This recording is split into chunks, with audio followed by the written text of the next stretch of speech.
Hi hello ನಮಸ್ಕಾರ. ನೀವು ಕೇಳ್ತಿದ್ದೀರಾ ನಮ್ಮೂರ ಬಾನುಲಿ 90.8 ಕಮ್ಯುನಿಟಿ ರೇಡಿಯೋ ಸ್ಟೇಷನ್ ವಿತ್ ನಿಮ್ ಕುಚೇತನ್. ಇವತ್ತಿನ ಈ ಒಂದು ವಿಶೇಷ ಸಂದರ್ಶನ ಕಾರ್ಯಕ್ರಮಕ್ಕೆ ನಿಮ್ಗೆಲ್ಲರಿಗೂ ಸುಸ್ವಾಗತ ಅಂತ ಹೇಳ್ತಾ, ಇವತ್ತಿನ ಈ ಒಂದು ವಿಶೇಷ ಕಾರ್ಯಕ್ರಮದಲ್ಲಿ ನಮ್ಮ ಜೊತೆಯಾಗಿ ಅತಿಥಿಯಾಗಿ ಜಾನಪದ ತಜ್ಞರು, ನಿವೃತ್ತ ಉಪನ್ಯಾಸಕರಾದ ಡಾಕ್ಟರ್ PG ಕೆಂಪಣ್ಣವರವರು ನಮ್ಮ ಜೊತೆ ಇದ್ದಾರೆ. ಅಂಡ್ ಇವರನ್ನ ಇವತ್ತ ಸಂದರ್ಶಿಸುವವರು ಡಾಕ್ಟರ್ ಶ್ರೀರಂಗ ಜೋಶಿ ಅವರು. ಬನ್ನಿ ಹಂಗಾದ್ರ ಇವತ್ತಿನ ಈ ಒಂದು ವಿಶೇಷ ಸಂದರ್ಶನ ಕಾರ್ಯಕ್ರಮವನ್ನ ಕೇಳ್ಕೊಂಡ್ ಬರ್ನು. ಎಲ್ಲರಿಗೂ ನಮಸ್ಕಾರಗಳು. ನನ್ನ ಬೆಳಗಾವಿಯ ಡಾಕ್ಟರ್ ಶ್ರೀರಂಗ ಜೋಶಿ, ನಿಮ್ಮೆಲ್ಲರ ಮನೆಯ ಮಗ, ಜಗದ ಜಗುಲಿ ನಮ್ಮೂರ ಬಾನುಲಿ ಮಿತ್ರ ಹಾಗೂ ಆತ್ಮಸಖ. ನಮ್ಮ ನಾಡು ನುಡಿ, ಕಲೆ, ಸಾಹಿತ್ಯ, ಸಂಗೀತ, ಸಾಮಾಜಿಕ, ಧಾರ್ಮಿಕ, ವೈದ್ಯಕೀಯ ಹೀಗೆ ಹಲವಾರು ಕ್ಷೇತ್ರಗಳಲ್ಲಿ ಸಾಧನೆ ಮಾಡಿದಂಥ ಮಹನೀಯರನ್ನು, ಮಹಿಳೆಯರನ್ನು ಪರಿಚಯ ಮಾಡಿಕೊಡುವುದೇ ನಮ್ಮೂರ ಬಾನುಲಿ ಕೇಂದ್ರದ ಮುಖ್ಯ ಉದ್ದೇಶ. ಕೇಳುಗರೆ, ಇಂದು ಜಗದ ಜಗುಲಿ ನಮ್ಮೂರ ಬಾನುಲಿ ಈ ಮಹಾ ಅರಮನೆಯಲ್ಲಿ ಡಾಕ್ಟರ್ PG ಕೆಂಪಣ್ಣವರ್ ಪ್ರಜ್ಞಾವಂತ ವಿದ್ಯಾವಂತರು ಅತಿಥಿಗಳಾಗಿ ಬಂದಾರ. ಇವರು ಪ್ರಜ್ಞಾವಂತೆ, ಧೀಮಂತೆ, ಸಾಹಿತ್ಯ, ಸಂಗೀತ, ಸಂಸ್ಕೃತಿಯ ಧೀಮಂತ, ಸತ್ಯಧರ್ಮ ಸಾಮ್ರಾಜ್ಯ, ಕನ್ನಡಿಗನೂ ಹೌದು. ಇವರನ್ನು ಮೊದಲು ಗೌರವಿಸಿ ಆದರಿಸಿ ಸ್ವಾಗತ ಮಾಡೋಣಂತ. ನಮಸ್ಕಾರ ಕೆಂಪಣ್ಣವರ. ನಮಸ್ಕಾರ ಜೋಶಿ ಅವರೇ, ಹೇಗಿದ್ದೀರಿ? ಚೆನ್ನಾಗಿದ್ದೇನ್ರಿ. ಕೇಳುಗರೆ, ಇಂದಿನ ಕಾರ್ಯಕ್ರಮವನ್ನು ಮಹಾಶರಣ ಅಲ್ಲಮ ಪ್ರಭುಗಳ ಒಂದು ಸುಂದರ ವಚನದೊಂದಿಗೆ ಆರಂಭ ಮಾಡೋಣ. ಸುತ್ತಿ ಸುತ್ತಿ ಬಂದಡಿಲ್ಲ, ಲಕ್ಷ ಗಂಗೆಯ ಮಿಂದಡಿಲ್ಲ, ತುಟ್ಟ ತುದಿಯ ಮೇರುಗಿರಿಯ ಮೆಟ್ಟಿ ಕೂಗಿದಡಿಲ್ಲ, ಸುತ್ತಿ ಸುತ್ತಿ ಬಂದಡಿಲ್ಲ, ಲಕ್ಷ ಗಂಗೆಯ ಮಿಂದಡಿಲ್ಲ, ತುಟ್ಟ ತುದಿಯ ಮೇರುಗಿರಿಯ ಮೆಟ್ಟಿ ಕೂಗಿದ ಇಲ್ಲ, ನಿತ್ಯ ನೇಮದಿಂದ ತನುವು ಮುಟ್ಟಿಕೊಂಡಡಿಲ್ಲ, ನಿತ್ಯ ನೇಮದಿಂದ ತನುವು ಮುಟ್ಟಿಕೊಂಡಡಿಲ್ಲ, ನಿಚ್ಚಕ್ಕೆ ನಿಚ್ಚ ನೆನೆವ ಮನವು ಅದರೊಂದಿಗೆ, ನಿಚ್ಚಕ್ಕೆ ನಿಚ್ಚ ನೆನೆವ ಮನವು ಅದರೊಂದಿಗೆ, ಅತ್ತಲಿತ್ತ ಹರಿವ ಮನವು ಚಿತ್ತದಲ್ಲಿ ನಿಲ್ಲಿಸಬಲ್ಲಡೆ, ಅತ್ತಲಿತ್ತ ಹರಿವ ಮನವು ಚಿತ್ತದಲ್ಲಿ ನಿಲ್ಲಿಸಬಲ್ಲಡೆ, ಬಚ್ಚಬರಿಯ ಬೆಳಗು ಗುಹೇಶ್ವರ ಲಿಂಗ ಕಾಣ, ಬಚ್ಚಬರಿಯ ಬೆಳಗು ಗುಹೇಶ್ವರ ಲಿಂಗ ಕಾಣ, ಗುಹೇಶ್ವರ ಲಿಂಗ ಕಾಣ, ಗುಹೇಶ್ವರ ಲಿಂಗ ಕಾಣ. ಆ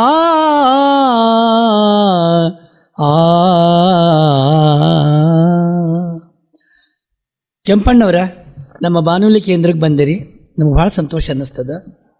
ಮನುಷ್ಯನ ಜೀವನದಲ್ಲಿ ಹುಟ್ಟು ಅನ್ನೋದು ಒಂದು ಸುಂದರ ಹಂದಿರ. ಸರಿ, ಇಂದಿನ ಸಾರ್ಥಕತೆ ಆ ಹುಟ್ಟೇ ಕಾರಣ ಆಗ್ತದೆ. ತಂದೆ ತಾಯಿ, ಬಂಧು ಬಳಗ, ಅಣ್ಣ ತಮ್ಮಂದಿರು, ಅಕ್ಕ ತಂಗಿಯರು, ಗುರು ಹಿರಿಯರು, ಸಮಾಜದವರು, ಮಠಮಾನ್ಯಗಳು ಎಲ್ಲರ ಸಂಸ್ಕಾರ ಹುಟ್ಟಿನಿಂದೇ ಸಿಗುವುದು. ಕಾರಣ ನಿಮ್ಮ ಬಾಲ್ಯ, ಹುಟ್ಟು, ಪರಿವಾರ, ಪರಿಚಯ ಎಲ್ಲವನ್ನು ಮೊದಲಿಗೆ ನಮ್ಮ ಕೇಳುಗರೆ ಮಾಡಿಕೊಡ್ರಿ. ಸರಿ. ನಾನು ಹುಟ್ಟಿದ್ದು ಇದೇ ಬೆಳಗಾವಿ ತಾಲೂಕಿನ ಮುತ್ನಾಳ ಅನ್ನುವಂಥ ಗ್ರಾಮ. ನನ್ನೂರು ಬಹಳ ಅತ್ಯಂತ ವಿಶಿಷ್ಟವಾಗಿರುವಂಥ ಸುಸಂಸ್ಕೃತ ಒಂದು ಹಳ್ಳಿ. ಬೆಳಗಾವಿಗೆ ಬಹಳ ಹತ್ತಿರವಾಗಿರುವಂಥ, ಬೆಳಗಾವಿಯಿಂದ ಧಾರವಾಡಕ್ಕೆ ಹೋಗುವಂಥ ರಾಷ್ಟ್ರೀಯ ಹೆದ್ದಾರಿ ಪಕ್ಕದೊಳಗಿರುವಂಥ ಒಂದು ಅತ್ಯಂತ ಮಲೆನಾಡಿನ ಒಂದು ಚಿಕ್ಕ ಪುಟ್ಟ ಗ್ರಾಮ. ನಮ್ಮ ಊರಿನ ಒಂದು ವಿಶೇಷತೆ ಅಂದರೆ ಅಲ್ಲಿ ಎಲ್ಲ ಸರ್ವಧರ್ಮ ಸಮನ್ವಯ ಕೇಂದ್ರವನ್ನು ನಾ ಕಾಣುವಂಥ ಅತ್ಯಂತ ಆ ಒಂದು ಪರಿಸರದೊಳಗೆ ಬೆಳೆದಂಥ ನನಗೆ ಯಾವ ಧರ್ಮದ ಬಗ್ಗೆ ಕೂಡ ಕೀಳು ಭಾವನೆ ಅನ್ನೋದು ಎಲ್ಲವೂ ಕೂಡ ನನ್ನವರು ಅನ್ನುವಂಥ ಒಂದು ವಿಶೇಷ ಒಂದು ಗುಣ ನನ್ನೊಳಗೆ ಬೆಳೆದದ್ದು ನಮ್ಮ ಊರಿನ ಒಂದು ವಿಶೇಷ ಅನ್ನೋದು ನಾನು ನೆನಪಟ್ಕೊಳ್ಬೇಕು. ನಾವು ಹುಟ್ಟಿ ಬೆಳೆದದ್ದು, ಶಾಲೆ ಕಲಿತದ್ದು ಕೂಡ ಒಂದು ಮಠದೊಳಗೆ, ಏಕೋರಾಮ್ ಮಠ ಅನ್ನುವಂಥ ಮಠದೊಳಗಿದೆ. ಮತ್ತು ನಮ್ಮ ಊರೊಳಗೆ ಒಬ್ಬ ತಮಗೆಲ್ಲ ಗೊತ್ತಿರುವ ಹಾಗೆ ಒಬ್ಬ ಶ್ರೇಷ್ಠವಾದಂಥ ಅಂತಾರಾಷ್ಟ್ರೀಯ ಮಟ್ಟದ ಒಬ್ಬ ಕುಸ್ತಿಪಟು ಚಂಬಾ ಮುತ್ನಾಳ್ ಅನ್ನುವಂಥವ್ರು ಆಗಿ ಹೋಗಿದ್ದಾರೆ. ಅವ್ರು ನಮ್ಮ ಮನೆ ಪಕ್ಕದವರು. ಅದೇ ರೀತಿ ಒಳಗೆ ಒಬ್ಬ ಜಾನಪದ ವಿದ್ವಾಂಸರಾಗಿದ್ದ ಡಾಕ್ಟರ್ MS ಲಟ್ಟೆ ಅವರು ಕೂಡ ನನ್ನ ಮನೆ ಪಕ್ಕದವರು. ಹೀಗಾಗಿ ಅವರ ಬಾಲ್ಯದೊಳಗೆ ಅವರನ್ನೆಲ್ಲ ಕಂಡು ಬೆಳೆದಂಥ ನಮಗೆ ನಾವು ಕೂಡ ಏನಾದರೂ ಸಾಧಿಸ್ಬೇಕನ್ನುವಂಥ ಒಂದು ಹಂಬಲ ಆಗಲೇ ನನಗೆ ಮೂಡಿತ್ತು ಅನ್ನೋದು ಹೇಳಲಿಕ್ಕೆ ಭಾಳ ಸಂತೋಷ ಅನ್ನಿಸ್ತಾ ಇದೆ. ಕೆಂಪಣ್ಣವರ ಪ್ರಾಥಮಿಕ ಪ್ರೌಢ ಶಿಕ್ಷಣ ಬಗ್ಗೆ ಹೇಳ್ತೀರಿ? ನಾನು ನಮ್ಮ 7ನೇ ವರ್ಗದವರೆಗೆ ನಮ್ಮ ಊರೊಳಗಿರುವಂಥ ಸರ್ಕಾರಿ ಕನ್ನಡ ಮಾಧ್ಯಮ ಶಾಲೆ ಒಳಗೆ ನಾವು ಕಲಿತದ್ದು. ಅಲ್ಲಿರುವಂಥ ನರಸಿಂಹ ಕುಲಕರ್ಣಿ ಅವರು ನಮಗೆ ಅತ್ಯಂತ ರೀತಿಯೊಳಗೆ ಚೆನ್ನಾಗಿ ಕಲಿಸಿ ನಮಗೆ ಬಡಿದು ಹೊಡೆದು ಹಗಲು ರಾತ್ರಿ ಒಳಗೆ ಈ ಕನ್ನಡದ ಒಂದು ಪ್ರೇಮವನ್ನು ಬಿತ್ತಿ ಬೆಳೆಸಿದಂಥವ್ರನ್ನ ನಾವು ಎಂದೂ ಕೂಡ ಮರೀಲಿಕ್ಕೆ ಸಾಧ್ಯ ಇಲ್ಲ. ಆ ರೀತಿಯೊಳಗೆ ಅಚ್ಚ ಕನ್ನಡಿಗನೇ ಅನ್ನುವಂಥ ರೀತಿಯೊಳಗೆ ನಮ್ಗೆ ಬೆಳೆಸಿದ್ದಾರೆ. ಮತ್ತು ನಮ್ಮೂರು ಬೆಳಗಾವಿ ಸಮೀಪದವರು ಸಂಪೂರ್ಣವಾಗಿ ಅಚ್ಚ ಕನ್ನಡ ನಾಡು, ಅಚ್ಚ ಕನ್ನಡ ಹಳ್ಳಿನೇ. ಅಲ್ಲಿರುವಂಥ ಮುಸ್ಲಿಮರು, ಮರಾಠಿ ಕೆಲವೊಂದು ಜನ ಇದ್ದಾರೆ, ಅವರೆಲ್ಲರೂ ಕೂಡ ಕನ್ನಡದೊಳಗೆ ಮಾತಾಡ್ತಾ ಇರೋದು. ಯಾರಿಗೂ ಕೂಡ ಮರಾಠಿ ಅನ್ನುವಂಥದ್ದು ಗಂಧ ಗಾಳಿನೇ ಗೊತ್ತಿಲ್ಲ. ಅಷ್ಟು ಚೆನ್ನಾಗಿರುವಂಥ ಒಂದು ಪುಟ್ಟ ಗ್ರಾಮ. ಆ ರೀತಿ ಒಳಗೆ ಪಕ್ಕದಲ್ಲಿರ್ತ ಹಿರೇಬಾಗೇವಾಡಿ ಕರ್ನಾಟಕ ಪ್ರೌಢಶಾಲೆ ಒಳಗೆ ನಾನು ಪ್ರೌಢಶಾಲೆಯನ್ನು ಮುರಿಸಿದ್ದು. ಅಲ್ಲಿ ನಮ್ಮ ಶ್ರೀಶೈಲ್ ಕಳಸದ ಅನ್ನುವಂಥ ನನ್ನ ಗುರುಗಳು, ಮೋಟಿಗಿ ಸರ್ ಅನ್ನುವಂಥ ಗುರುಗಳು, ಮುಂದೆ ಎಲ್ಲಿಗಾರ್ ಅನ್ನುವಂಥ ಚಂದ್ರಕಾಂತ್ ಎಲ್ಲಿಗಾರ್ ಅಂತ ಎಲ್ಲರೂ ಕೂಡ ಧೀಮಂತರು. ಅವರು ಆಗಲೇ ನಮಗೆ ಸಾಹಿತ್ಯದ ರುಚಿಯನ್ನು ಬೆಳೆಸಂತವ್ರು. ಜೊತೆಗೆ ಕನ್ನಡ ಜೊತೆಗೆ ಹಿಂದಿ ಭಾಷೆಯೊಳಗೆ ಪ್ರಭುತ್ವವನ್ನು ಬೆಳೆಸಲಿಕ್ಕೆ ನಮ್ಮ ಶ್ರೀಶೈಲ್ ಗುರುಗಳನ್ನ ಕಾಣೋದನ್ನ ನಾನು ಇವತ್ತು ನೆನಪಿಸಿಕೊಳ್ಳಿಕ್ಕೆ ಬಹಳ ಸಂತೋಷ ಅನಿಸ್ತದೆ ಸರ್. ಅಂತೂ ಅಂದದ ಬೀಡು ಚಂದದ ಬೀಡು ಕನ್ನಡ ಕುಸುಮ ಕಂಪರಿಸುವ ನಿಮ್ಮ ಮುತ್ನಾಳ ಗ್ರಾಮದಲ್ಲಿ ಭುವನೇಶ್ವರನ್ನು ಕೂಡಿಸಿ ರಥ ಬೀದಿಯಾಗಿ ಮಾಡಿಬಿಟ್ರಿ ನೀವು. ಬೀದಿಯಲ್ಲಿ ಎಳೆತಂದ್ರಿ. ಮುತ್ನಾಳ ಗ್ರಾಮದ ವರ್ಣನೆ ನಮ್ಮ ಕೇಳುಗರಿಗೂ ಸೇರ್ತು, ನಮಗೂ ಸೇರ್ತು. ಕೆಂಪಣ್ಣವ್ರ ಮುಂದೆ ನೀವು ಹೈಸ್ಕೂಲ್ ಶಿಕ್ಷಣ, ಕಾಲೇಜ್ ಶಿಕ್ಷಣ ಹೇಳಿಲ್ಲ. ನಾನು ಹೈಸ್ಕೂಲ್ ಮುಗಿಸಿದ ಮೇಲೆ ಒಂದು ವಿಶೇಷ ಘಟನೆ ಹೇಳ್ತೇನೆ. ಅವಾಗ ನಾವೊಬ್ಬ ರೈತಾಪಿ ವರ್ಗದಲ್ಲಿ ಬಂದಂಥವು. ನಮ್ಮ ಅಪ್ಪನಿಗೆ ನನ್ನ ಶಾಲೆ ಮುಂದುವರಿಸಬೇಕು ಅನ್ನುವಂಥ ಒಂದು ವಿಚಾರ ಇರಲಿಲ್ಲ. ಆದರೆ ಆ ಅವಧಿ ಒಳಗೆ ನಾನು ಇಡೀ ಒಂದು ಹೈಸ್ಕೂಲ್ಗೆ ಕೇಂದ್ರಕ್ಕೆ ಪ್ರಥಮ ಸ್ಥಾನ ಪಡ್ಕೊಂಡದ್ದು. ಆಗ ಅವಧಿ ಒಳಗೆ ಬೆಂಡಿಗೇರಿ ಒಬ್ಬ PSI ಅವರು ನಮ್ಮ ಹೈಸ್ಕೂಲಲ್ಲಿ ಪ್ರಥಮ ಬಂದವರಿಗೆ 400 ರೂಪಾಯಿ ಬಹುಮಾನ ಇಟ್ಟಿದ್ರು. ಅದು ನನಗೆ ಸಿಕ್ತು. ಹೀಗಾಗಿ ನಮ್ಮ ಊರೊಳಗಿರುವಂಥ ಕೆಲವೊಂದು ಹಿರಿಯರು, ವಿದ್ವಾಂಸರು, ತಜ್ಞರು ಇಲ್ಲ, ಈ ಹುಡುಗ ಮುಂದೆ ಬೆಳಿತಾನೆ, ತಾವೆಲ್ಲ ಮುಂದುವರಿಸಬೇಕಂತ ತಿಳ್ಕೊಂಡು ಹೇಳಿದಾಗ ನಮ್ಮ ಅಪ್ಪನ ಮನಸ್ಸು ಕೂಡ ಬದಲಾಗಿ ಬೆಳಗಾವಿಯ ಲಿಂಗರಾಜ್ ಕಾಲೇಜ್ ಒಳಗೆ ನಮಗೆ ಪ್ರವೇಶ ದೊರಕುವಂಥ ಅವಕಾಶ ಸಿಕ್ತು. ಆ ಮೂಲಕ JA high school, JA junior college ಮತ್ತು ಲಿಂಗರಾಜ್ ಒಳಗೆ ನಾನು BA ಪದವಿಯನ್ನು ಪ್ರಥಮ ಸ್ಥಾನದೊಳಗೆ ಪಡ್ಕೊಂಡು ಆಮೇಲೆ ಮುಂದೆ ಸ್ನಾತಕೋತ್ತರ ಕೇಂದ್ರ ಧಾರವಾಡಕ್ಕೆ ನಾನು ಅವಕಾಶವನ್ನು ಪಡ್ಕೊಂಡದ್ದು. ನಿಜಕ್ಕೂ ಕೂಡ ಇಲ್ಲಿ ಬೆಳಗಾವಿ ಪರಿಸರ ಕನ್ನಡ ಮರಾಠಿ ಬಾಂಧವ್ಯದ ಒಂದು ಅಡಿಪಾಯವನ್ನು ನಾನು ತಂದುಕೊಳ್ಳಲಿಕ್ಕೆ ಬಹಳ ಒಂದು ವಿಶೇಷವಾಗಿರುವಂಥ ಸ್ಥಾನವನ್ನು ದೊರಕಿಸಿಕೊಡ್ತಂತ ಹೇಳಲಿಕ್ಕೆ ಸಂತೋಷ ಅನಿಸ್ತಾ ಇದೆ. ತಮ್ಮ ಪ್ರಧಾನ ಭಾಷೆ ಯಾವುದಿತ್ತು ಓದುವಾಗ? ಕನ್ನಡ ಪ್ರಧಾನವಾಗಿರುವಂಥ ನನ್ನ ಕನ್ನಡ ಮೇಜರ್ ನಂದ ಇರುವಂಥದ್ದು. ನಮಗೆಲ್ಲ ನಮ್ಮ ಡಾಕ್ಟರ್ ಲೋಕೂರ್ ಅವರು, ಹರದಗಟ್ಟೆ ಅವರು, ಮುಂದೆ ನಮ್ಮ ಶಿವಾನಂದ ಮೂಲಿಮನಂತ ಸರ್ ಅಂತ ಅವರೆಲ್ಲ ನಮಗೆಲ್ಲ ಕನ್ನಡದ ಬಂದು ಭಾಗೋಜಿ ಅವರಲ್ಲಿ ಆಡಿ ಅವರೆಲ್ಲ ನಮಗೆ ಆ ಒಂದು ಅವಧಿಯೊಳಗೆ ಎಲ್ಲ ಕನ್ನಡ ದಿಗ್ಗಜರೇ ಅವರ ಕೈಯೊಳಗೆ ಕಲಿಯುವಂಥ ಅವಕಾಶ ದೊರಕದ್ದು. ಕನ್ನಡದ ಬಗ್ಗೆ, ಕನ್ನಡದ ಒಂದು ಸಾಹಿತ್ಯದ ಬಗ್ಗೆ ಅಭಿರುಚಿ ಆಗಲೇ ನನಗೆ ಮೂಡಲಿಕ್ಕೆ ಸಾಧ್ಯ ಆಯಿತು. ಅಂದ್ರೂ ಭಾಗ್ಯಶಾಲಿಗಳು ಇದ್ದೀರಿ. ನಿಜಕ್ಕೂ ಕೂಡ ಸರ್. ನೀವು ಆರಂಭದಲ್ಲೇ ಹೇಳಿದ್ರಿ ರೈತ ಕುಟುಂಬ ಅಂತ ಹೇಳಿದ್ರಿ. ಹೌದು. ನೀವು ಅಕ್ಷರ ಕೃಷಿ ಮಾಡಿಬಿಟ್ರಿ. ನಿಮ್ಮ ತಂದೆಯವರು ನಿಮ್ಮ ಬಗ್ಗೆ ಬಹಳ ಅಭಿಮಾನ ಇಟ್ರಲ್ಲ, ಆಮೇಲೆ ಓದ್ತಾ ನೀವು ಅಂತ ಆತ್ಮವಿಶ್ವಾಸ ಇಟ್ರು. ನೀವು ಅದನ್ನ ಅವ್ರ ಮಾತಿನಂತೆ ನೀವು ನಡ್ಕೊಂಡು ಬಂದ್ರಿ. ಕೆಂಪಣ್ಣವ್ರ, ನಿಮ್ಮ ವೃತ್ತಿ ಎಲ್ಲಿಂದ ಆರಂಭ ಆಯ್ತು? ನಾನು 1985-84 ನನಗೆ ಸ್ನಾತಕೋತ್ತರ ಪದವಿ ಮುಗಿಸ್ಕೊಂಡು ಆಮೇಲೆ B.Ed ಕೂಡ ಇಲ್ಲಿ ಬೆಳಗಾವಿ ಸರ್ಕಾರಿ ಮಹಾವಿದ್ಯಾಲಯದೊಳಗೆ ಮುಗಿಸಿದ್ದೆ. ಆಮೇಲೆ ನಮಗೆ ಕಾಂಟ್ರಾಕ್ಟ್ ಬೇಸ್ ಮೇಲೆ, ನಮಗೆ ಗುತ್ತಿಗೆ ಆಧಾರದ ಮೇಲೆ ಉಡುಪಿ ಜಿಲ್ಲೆಯೊಳಗೆ ನಾನು 1-2 ವರ್ಷ ಮಟ್ಟಿಗೆ ಕನ್ನಡ ಅಧ್ಯಾಪಕನಾಗಿ ನೀರೇಬೈಲೂರು ಅಂತ ತಿಳ್ಕೊಂಡು ಉಡುಪಿ ಮತ್ತು ಕಾರ್ಕಳ ನಡುವೆ ಬರುವಂಥ ಒಂದು ಅತ್ಯಂತ ಸುಂದರವಾಗಿರುವಂಥ ಹಳ್ಳಿ. ಅಲ್ಲಿ ಹೋದ ಮೇಲೆ ನಾನು ಕನ್ನಡದ ಪ್ರಜ್ಞೆ ಇನ್ನಷ್ಟು ಬೆಳಿಲಿಕ್ಕೆ, ಕನ್ನಡ ಒಂದು ಭಾಷಾ ಬಾಂಧವ್ಯ ಜೊತೆಗೆ ಕನ್ನಡದ ಮೇಲೆ ಪ್ರಭುತ್ವ ಸಾಧಿಸುವಂಥ ಒಂದು ಅವಕಾಶ ಅಲ್ಲಿ ವಿದ್ಯಾರ್ಥಿಗಳ ಜೊತೆಗೆ, ಅಲ್ಲಿ ಅಧ್ಯಾಪಕರ ಜೊತೆಗೆ, ಪಾಲಕರ ಜೊತೆಗೆ ನಾನು ಕೂಡಿಕೊಂಡು ಬಹಳಷ್ಟು ಚೆನ್ನಾಗಿ ನನಗೆ ಒಂದು ಅವಕಾಶ ದೊರಕಿಸಿಕೊಟ್ಟಂಥ ಸರ್ಕಾರಕ್ಕೂ ಕೂಡ ನಾನೆಲ್ಲ ಇವತ್ತು ಕೂಡ ಹಣ್ಣೆ ಮಣಿಲಿಕ್ಕೆ ಬೇಕು. ಅಂತೂ ಕೆಂಪಣ್ಣವ್ರು ನನಗೆ ಬಹಳ ಖುಷಿ ಅನಿಸ್ತದೆ. ತುಳುನಾಡಿನೊಳಗೆ ನಮ್ಮ ಕನ್ನಡ ಭಾಷೆ ಪಸರಿಸಿ ಬಂದಿರಿ, ಹಬ್ಬಿಸಿ ಬಂದಿರಿ. ತುಳುನಾಡಲ್ಲ ಅದು? ಹೌದು ಸರ್, ತುಳುನಾಡು. ಅಲ್ಲಿ ಒಂದು ವಿಶೇಷತೆ ಅಂದ್ರೆ ಹೇಳ್ರಿ, ಅಲ್ಲಿ ಮಧ್ಯಮ ವರ್ಗ ಇಲ್ಲ, ಅತ್ಯಂತ ಕಡು ವರ್ಗ, ಕಡು ಬಡತನ, ಅತಿ ಶ್ರೀಮಂತ ವರ್ಗ. ಆ ಕಡು ಬಡತನ ಬರುವಂತ ವಿದ್ಯಾರ್ಥಿಗಳ ಒಂದು ಕನ್ನಡ ಪ್ರೇಮ ಇದೆಯಲ್ಲ, ನಿಜಕ್ಕೂ ಕೂಡ ನನಗೆ ಬಹಳ ಕಣ್ಣು ತೆರೆಸ್ತಾ. ಆಗಲೇ ನಮ್ಮ ಒಂದು ಪೀರಿಯಡ್ ಮುಗಿಸೋಳಗೆ ಸುಮಾರು 10 ವಿದ್ಯಾರ್ಥಿಗಳು 100 ಪ್ರಶ್ನೆ ಕೇಳ್ತಿದ್ರು. ದಿನಾಲೂ 10 ಕಥೆಗಳನ್ನ, ಮುಂದೆ ಹಾಡುಗಳನ್ನ ಬರ್ಕೊಂಡು ಬಂದು ನನಗೆಲ್ಲ ತೋರಿಸ್ತಾ ಇದ್ರು. ಆಗಲೇ ವಿದ್ಯಾರ್ಥಿಗಳ ಒಂದು ರೇಡಿಯೋ ಭಾಷಣಗಳನ್ನು ನಾಟಕ ಮಾಡುವಂಥ, ಯಕ್ಷಗಾನ ಮಾಡುವಂಥ, ಅದನ್ನು ನಮ್ಮ ಕರ್ಕೊಂಡೋಗಿ ತೋರಿಸುವಂಥ ಅವಕಾಶವನ್ನು ದೊರಕಿಸಿಕೊಡ್ತಾ ಇದ್ರು. ಹೀಗಾಗಿ ಅವರಲ್ಲಿರುವಂಥ ಒಂದು ಕನ್ನಡ ಪ್ರೀತಿ, ಅವರೊಂದು ಪ್ರೊನೌನ್ಸಿಯೇಷನ್, ಒಂದು ಸ್ಟೈಲ್ ಇದೆ ಅಲ್ಲ, ನಿಜಕ್ಕೂ ಕೂಡ ನನಗೆ ಒಂದು ಭಾಷೆಯ ಮೇಲೆ ಪ್ರಭುತ್ವ ಬರಲಿಕ್ಕೆ ಆ ಒಂದು ಸ್ಥಳ ನನಗೆ ಅವಕಾಶ ಕೊಡ್ತೇನೆ ಅನ್ನೋದನ್ನ ಬಹಳ ಇವತ್ತು ಕೂಡ ನಾನು ನೆನಪಿಸ್ಕೊಳ್ತೇನೆ. ಆ ಒಂದು ಸಂದರ್ಭ, ಅದು ಭಾಷಾ ವೈಭವ, ಭಾಷಾ ಪರಿಜ್ಞಾನ ಅಂತ ನಿಜಕ್ಕೂ ಕೂಡ ಸರ್, ನಿಜಕ್ಕೂ ಕೂಡ ಅವರಿಂದ ನಾವೆಲ್ಲ ಪಡ್ಕೊಂಡು ಬಂದಿದ್ದೀವಿ. ಹೌದು ಸರ್, ನಿಜಕ್ಕೂ ಕೂಡ ಅವರಿಂದ ಒಂದು 2 ವಿಷಯ ನಾನು ಕಲ್ಕೊಂಡೆ. ಒಂದು, ಯಕ್ಷಗಾನ ಬಗ್ಗೆ ಅವರಲ್ಲಿರುವಂಥ ಒಂದು ಪ್ರೀತಿ, ಪ್ರೇಮ, ಜೊತೆಗೆ ಶಿಸ್ತು ಮತ್ತು ಸಮಯ ಪ್ರಜ್ಞೆ, ಅವು ನನ್ನೊಳಗೆ ಕೂಡ ರೂಢಿಯಾಗಲಿಕ್ಕೆ ಆ ಒಂದು ಪರಿಸರ ನನಗೆ ಬಹಳ ಅನುಕೂಲ ಮಾಡಿಕೊಡ್ತು ಅಂತ ಹೇಳ್ಕೊಂಡು ಹೇಳಲಿಕ್ಕೆ ಬಹಳ ಇವತ್ತು ಕೂಡ ಖುಷಿ ಅನಿಸ್ತಾ ಇದೆ. ಯಾವ ಕಾಲೇಜ್ನಲ್ಲಿ ಲೆಕ್ಚರರ್ ಆಗಿದ್ರಿ? ಅಲ್ಲಿ ಗೌರ್ಮೆಂಟ್ ಸರ್ಕಾರಿ ಪದವಿ ಜೂನಿಯರ್ ಕಾಲೇಜ್ ನಾನು ಕನ್ನಡ ಅಧ್ಯಾಪಕನಾಗಿ ಸೇವೆ ಸಲ್ಲಿಸಿದೆ. ಅಲ್ಲಿಂದ ಇಲ್ಲಿ ಯಾವಾಗ ಬಂದ್ರಿ? 1985 ನಂತರ ರಾಯಬಾಗ ಲಕ್ಷ್ಮೀಶನ ಶಿಕ್ಷಣ ಸಂಸ್ಥೆಯೊಳಗೆ ಅಲ್ಲಿ ಕನ್ನಡ ಅಧ್ಯಾಪಕನಾಗಿ ಸುಮಾರು 2019ರವರೆಗೆ ನಾನು ಅಲ್ಲೇ ಎದ್ದುಕೊಂಡು ಆಮೇಲೆ ನಿವೃತ್ತನಾಗಿ ನಾನು ಬೆಳಗಾವಿಗೆ ಬರುವಂತ ಅವಕಾಶ ನನಗೆ ದೊರೆಯಿತು. ನೀವು ರಾಯಬಾಗ್ನಲ್ಲಿ ನಿವೃತ್ತಿ ಆದ್ರಿ? ಹೌದು ಸರ್. ಎಷ್ಟು ವರ್ಷ ಮಾಡಿದ್ರಿ ಅಂದಾಜು? 32 ವರ್ಷ ನಾನು ಅಲ್ಲಿ ಸೇವೆ ಸಲ್ಲಿಸಿದೆ. ಅಲ್ಲಿ ಪರಿಸರ, ಅಲ್ಲಿ ಜನರ ಬಗ್ಗೆ, ಅಲ್ಲಿ ನನಗೆ ಈಗ ಅಲ್ಲಿರುವಂತಹ ಭಾಸ್ಕರ್ ಪತ್ತಾರ್ ಅವರಾಗಲಿ, ಶಿವಾನಂದ್ ಬೆಳಕೂಡ್ ಅವರಾಗಲಿ, ಮುಂದೆ ಜಾನಪದ ವಿದ್ವಾಂಸ ಜ್ಯೋತಿ ಹೊಸೂರ್ ಅವರಾಗಲಿ, ಅವರ ಸಂಪರ್ಕ ನನಗೆ ಬಹಳ ಬಂದದ್ದು. ಜೊತೆಗೆ ನಾನು ಮನೆ ಮಾಡಿದ ಚಿಕ್ಕೋಡಿ ಒಳಗಿರೋದ್ರಿಂದ ಚಿಕ್ಕೋಡಿ ಸುತ್ತಮುತ್ತ ಇರುವಂತಹ ಮಠಾಧೀಶರು ನನಗೆ ಬಹಳಷ್ಟು ಅವಕಾಶವನ್ನು ಕೊಟ್ಟಿದ್ದಾರೆ. ಎಸ್ಪೆಷಲಿ ನಿಡಸೋಚಿ, ಚೆಂಚನಿ ಮಠ ಮತ್ತೆ ಚಿಕ್ಕೋಡಿ ಮಠಾಧೀಶರು ನನ್ನ ಸಾಹಿತ್ಯದ ಒಂದು ಪರಿಸರಕ್ಕೆ, ನನಗೆ ಒಂದು ಬರವಣಿಗೆ ಒಂದು ಬೆಳಿಲಿಕ್ಕೆ ಅವರಿಗೆಲ್ಲ ಒಂದು ಪ್ರೋತ್ಸಾಹ, ಒಂದು ಆಶೀರ್ವಾದ ಸಿಕ್ಕದ್ದು. ಜೊತೆಗೆ ಅಲ್ಲಿ ಒಂದು ಪ್ರೊಫೆಸರ್ ಹಂಜಿಯವರಾಗಲಿ, ಡಾಕ್ಟರ್ ದಯಾನಂದ್ ನೂಲಿ ಅವರಾಗಲಿ, ಇಂಥವರೆಲ್ಲ ನನ್ನ ಬರವಣಿಗೆ ಒಂದು ಬೆಂಬಲಾಗಿ ನಿಂತ್ಕೊಂಡದ್ದನ್ನು ನಾನು ಇವತ್ತು ಕೂಡ ನಾನು ಬಹಳ ಸ್ಮರಿಸಲಿಕ್ಕೆ ಸಾಧ್ಯ ಅನಿಸ್ತಾ ಇದೆ. ನೀವು ಕವಿಗಳು ಹೌದು, ಸಾಹಿತಿಗಳು ಹೌದು. ಈ ಒಲವು ಇದಕ್ಕಿಂತ ಮುಂಚಿತ, ನೀವು ಗುರುಗಳ ಹೆಸರು ಹೇಳಿದ್ರಿ, ಹೌದು, ಅದಕ್ಕಿಂತ ಮುಂಚಿತ ಒಲವು ನಿಮ್ಮ ತಂದೊಳಗಿತ್ತೇನು? ನಮ್ಮ ತಂದೆಗೆ ಕನ್ನಡದ ಬಗ್ಗೆ ಬಹಳಷ್ಟು ಪ್ರೀತಿ ಸರ್. ಅವರ ಅಕ್ಷರ ಬಹಳ ಮುದ್ದಾಗಿ ಬರಿತಾ ಇದ್ರು. ನಾವು ಬರೆಯುವಾಗ ನಮ್ಮ ತಿದ್ದಿ ತೀಡಿ ಅದಕ್ಕೊಂದು ಪ್ರಥಮ ಗುರು ಅಂತ ಹೇಳ್ಕೊಂಡು ನಾನು ಇವತ್ತು ಕೂಡ ನೆನೆಸ್ಕೊಳ್ತೇನೆ. ಮೊದಲ ಗುರು ಅವರೇ. ನಮ್ಮ ತಾಯಿ ಶಿಕ್ಷಣ ಪಡೆದಿದ್ರು ಕೂಡ ಮಕ್ಕಳನ್ನ ಬೆಳೆಸಲಿಕ್ಕೆ ಬಹಳಷ್ಟು ಪ್ರೋತ್ಸಾಹ ಕೊಟ್ಟಂತವ್ರು. ಎಷ್ಟು ಕಷ್ಟಪಟ್ಟರು ಕೂಡ. ಹೌದು ಸರ್, ಹೌದು ಸರ್. ನಮ್ಮ ಒಂದು ಬೆಳವಣಿಗೆ ನೋಡಿ ಅವ್ರು ಇವತ್ತು ಕೂಡ ಖುಷಿ ಪಡ್ತಾರೆ. ನನ್ನ ಮಗ ಬಹಳ ಮುಂದುವರಿತಾ ಇದ್ದಾರೆ. ಹೌದು. ನಿಮ್ದು ಹಾರೈಕೆ ಕವನ ಸಂಕಲನ ಬಗ್ಗೆ ಹೇಳ್ತೀರಿ? ಹೌದು ಸರ್, ನಾನು ಆಗಾಗ ಬರೆದಂಥ ಹಾರೈಕೆ ಕವನ ನನ್ನ ಪ್ರಥಮ ಕವನ ಸಂಕಲನ ಕೂಡ ಅದೇ.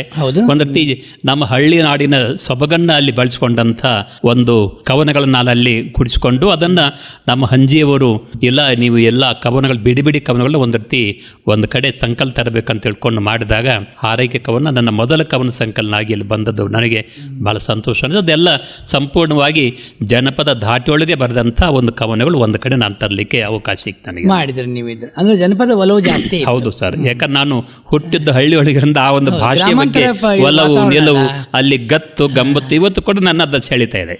ಗ್ರಾಮೀಣ ಭಾಷೆ, ಗ್ರಾಮೀಣ ಸಂಸ್ಕೃತಿ, ಗ್ರಾಮೀಣ ಸೊಗಡು ನಿಮ್ಮ ಹೃದಯದಲ್ಲಿ ತುಂಬಿ ಬಿಟ್ಟಿತ್ತು. ಅದನ್ನ ನೀವು ಮನದಾಳದ ಮಾತುಗಳಿಂದ ಹಾರೈಕೆ ಕವನ ಸಂಕಲನದಿಂದ ಹೊರಗೆ ಹಾಕಿದ್ರೆ ನಿಮ್ಮ ಭಾವನೆಗಳನ್ನು. ರಿಂಗಣ ಬಗ್ಗೆ ಹೇಳ್ರಿ. ರಿಂಗಣ ನಂದು ಕಥಾ ಸಂಕಲನ. ಸುಮಾರು 9 ಕಥೆಗಳನ್ನ ಇಲ್ಲಿ ನಾನು ಸಂಕಲನ ಮಾಡಿದ್ದೇನೆ. ಆಗಾಗ ಬರೆದಂಥ ನನ್ನ ಬಾಲ್ಯದೊಳಗ ನನ್ನ ಬದುಕಿನೊಳಗೆ ನಡೆದಂಥ ಘಟನೆಗಳನ್ನ, ಜೊತೆಗೆ ನಮ್ಮ ಮಿತ್ರರ ಜೀವನದೊಳಗೆ ನಡೆದಂಥ ಘಟನೆಗಳನ್ನ, ಅಲ್ಲಲ್ಲಿ ಕೇಳಿದ ಘಟನೆಗಳನ್ನ ಒಂದು ಕಥೆಗಳನ್ನಾಗಿ ಮಾಡಿಕೊಂಡು ಬರೆದಂಥ ಒಂದು ಕಥಾ ಸಂಕಲನ. ಬಹಳ ನಮ್ಮ ವಿದ್ಯಾಶಂಕರ್ ಅನ್ನುವಂಥ ಒಬ್ಬರು ಬೆಂಗಳೂರಿನ ಪ್ರೊಫೆಸರ್ ಅವರು ಇಲ್ಲ ನಾವು ಅವಶ್ಯವಾಗಿ ಇದನ್ನು ಮಾಡ್ತೀವಿ ಅಂತ ತಿಳ್ಕೊಂಡು ಅದಕ್ಕೆ ನಮ್ಮ ಒಳ್ಳೆಯ ವಿದ್ವಾಂಸರು ಕೂಡ ಮುನ್ನೋಡಿ ಬರೋದು ಆ ಸಂಕಲನಕ್ಕೆ ಒಂದು ರೀತಿ ಒಳ್ಳೆಯ ಪ್ರೋತ್ಸಾಹ ಸಿಗುವಂಥ ಅವಕಾಶ ನನಗೆ ದೊರಕಿತು ಸರ್. ಹಾರೈಕೆ ಕವನ ಸಂಕಲನ, ರಿಂಗಣ ಕಥಾ ಸಂಕಲನ, ಓದುಗರ ಪ್ರತಿಕ್ರಿಯೆ ಹೇಗಿತ್ರಿ? ಬಹಳ ಚೆನ್ನಾಗಿತ್ತು ಸರ್. ನಮ್ಮ ಹೊಸೂರವರು ಮತ್ತು ಭಾಸ್ಕರ್ ಪತ್ತಾರ್ ಅಂತವರು ನನ್ನ ಕವನ ಸಂಕಲನ ಓದಿದ ಮೇಲೆ ನಿಜಕ್ಕೂ ಕೂಡ ನಿಮ್ಮ ಜನಪದ ಸೊಗಡನ್ನು ಭಾಳ ಚೆನ್ನಾಗಿ ಬಳಸಿಕೊಂಡು ಭಾಳ ಸುಂದರವಾಗಿ ಬರೆದ್ರೆ ಅಂತ ತಿಳ್ಕೊಂಡು ಬೆಣ್ಣು ತಟ್ಟಿದ್ರು. ಜೊತೆಗೆ ಅವರ ಅಭಿಪ್ರಾಯಗಳು ಕೂಡ ಅಲ್ಲಿ ಕವನ ಸಂಕಲನ ಹಾಕೊಂಡಿರಿ. ಕಥಾ ಸಂಕಲನ ಬಂದ ಮೇಲೂ ಕೂಡ ಅನೇಕ ಜನ ನಮ್ಮ ಮಿತ್ರರು ಇಲ್ಲ ಭಾಳ ಚೆನ್ನಾಗಿ ನೀವು ಕಥೆ ಬರೀತೀರಿ, ನೀವು ಕಥಾ ಕ್ಷೇತ್ರ ಒಳಗೆ ಮುಂದುವರಿ ಅಂತ ತಿಳ್ಕೊಂಡು ಹೇಳಿದ್ದಾರೆ. ಇವತ್ತು ಕೂಡ ಅಲ್ಲಲ್ಲಿ ಇನ್ನಷ್ಟು ಕೆಲವೊಂದು ಕಥೆಗಳನ್ನು ಬರೆದಿರ್ತೇನೆ. ಇನ್ನು ಮತ್ತೊಂದು ಸಾರಿ ಇನ್ನೊಂದು ಒಂದು ಕಥಾ ಸಂಕಲನ ಮಾಡುವಂತ ಒಂದು ವಿಚಾರ ನಾನು ಮಾಡ್ತಾ ಇದ್ದೇನೆ ಸರ್. ಕಥೆಗಳ ಆಯ್ಕೆ ಹೇಗೆ ಮಾಡ್ತೀರಿ? ಆ ಕಥೆಗಳ ಆಯ್ಕೆಯನ್ನ ನಾನು ಪ್ರಾರಂಭದೊಳಗೆ ಕಥೆಗಳು ಹೇಗೆ ಬರೀಬೇಕು ನನಗೆ ಗೊತ್ತಾಗ್ತಿರ್ಲಿಲ್ಲ. ಆದ್ರೆ ನನ್ನ ಕಾಲೇಜ್ ಒಳಗೆ ಇದ್ದಾಗ ಭರದಗಟ್ಟೆ ಅವರು ಮತ್ತೆ ನಮ್ಮ ಶಿವಾನಂದ ಮೂಲಿಮಣಿಯವರಿಗೆ ನಾನು ತೋರಿಸ್ತಾ ಇದ್ದೆ.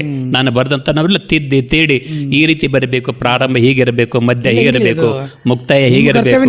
ಹೌದು ಸರ್, ಅವರಿಗೆಲ್ಲ ನಮಗೆಲ್ಲ ಮಾರ್ಗದರ್ಶನ ಮಾಡಿದೆ ಸರ್. ಹೀಗಾಗಿ ಮತ್ತೆ ನನಗೆ ಓದೋ ಹವ್ಯಾಸ ಭಾಳ ಇರೋದ್ರಿಂದ ಒಳ್ಳೊಳ್ಳೆ ಲೇಖಕರ ಒಂದು ಸಂಕಲನ ಓದ್ತಾ ಇದ್ದೆ.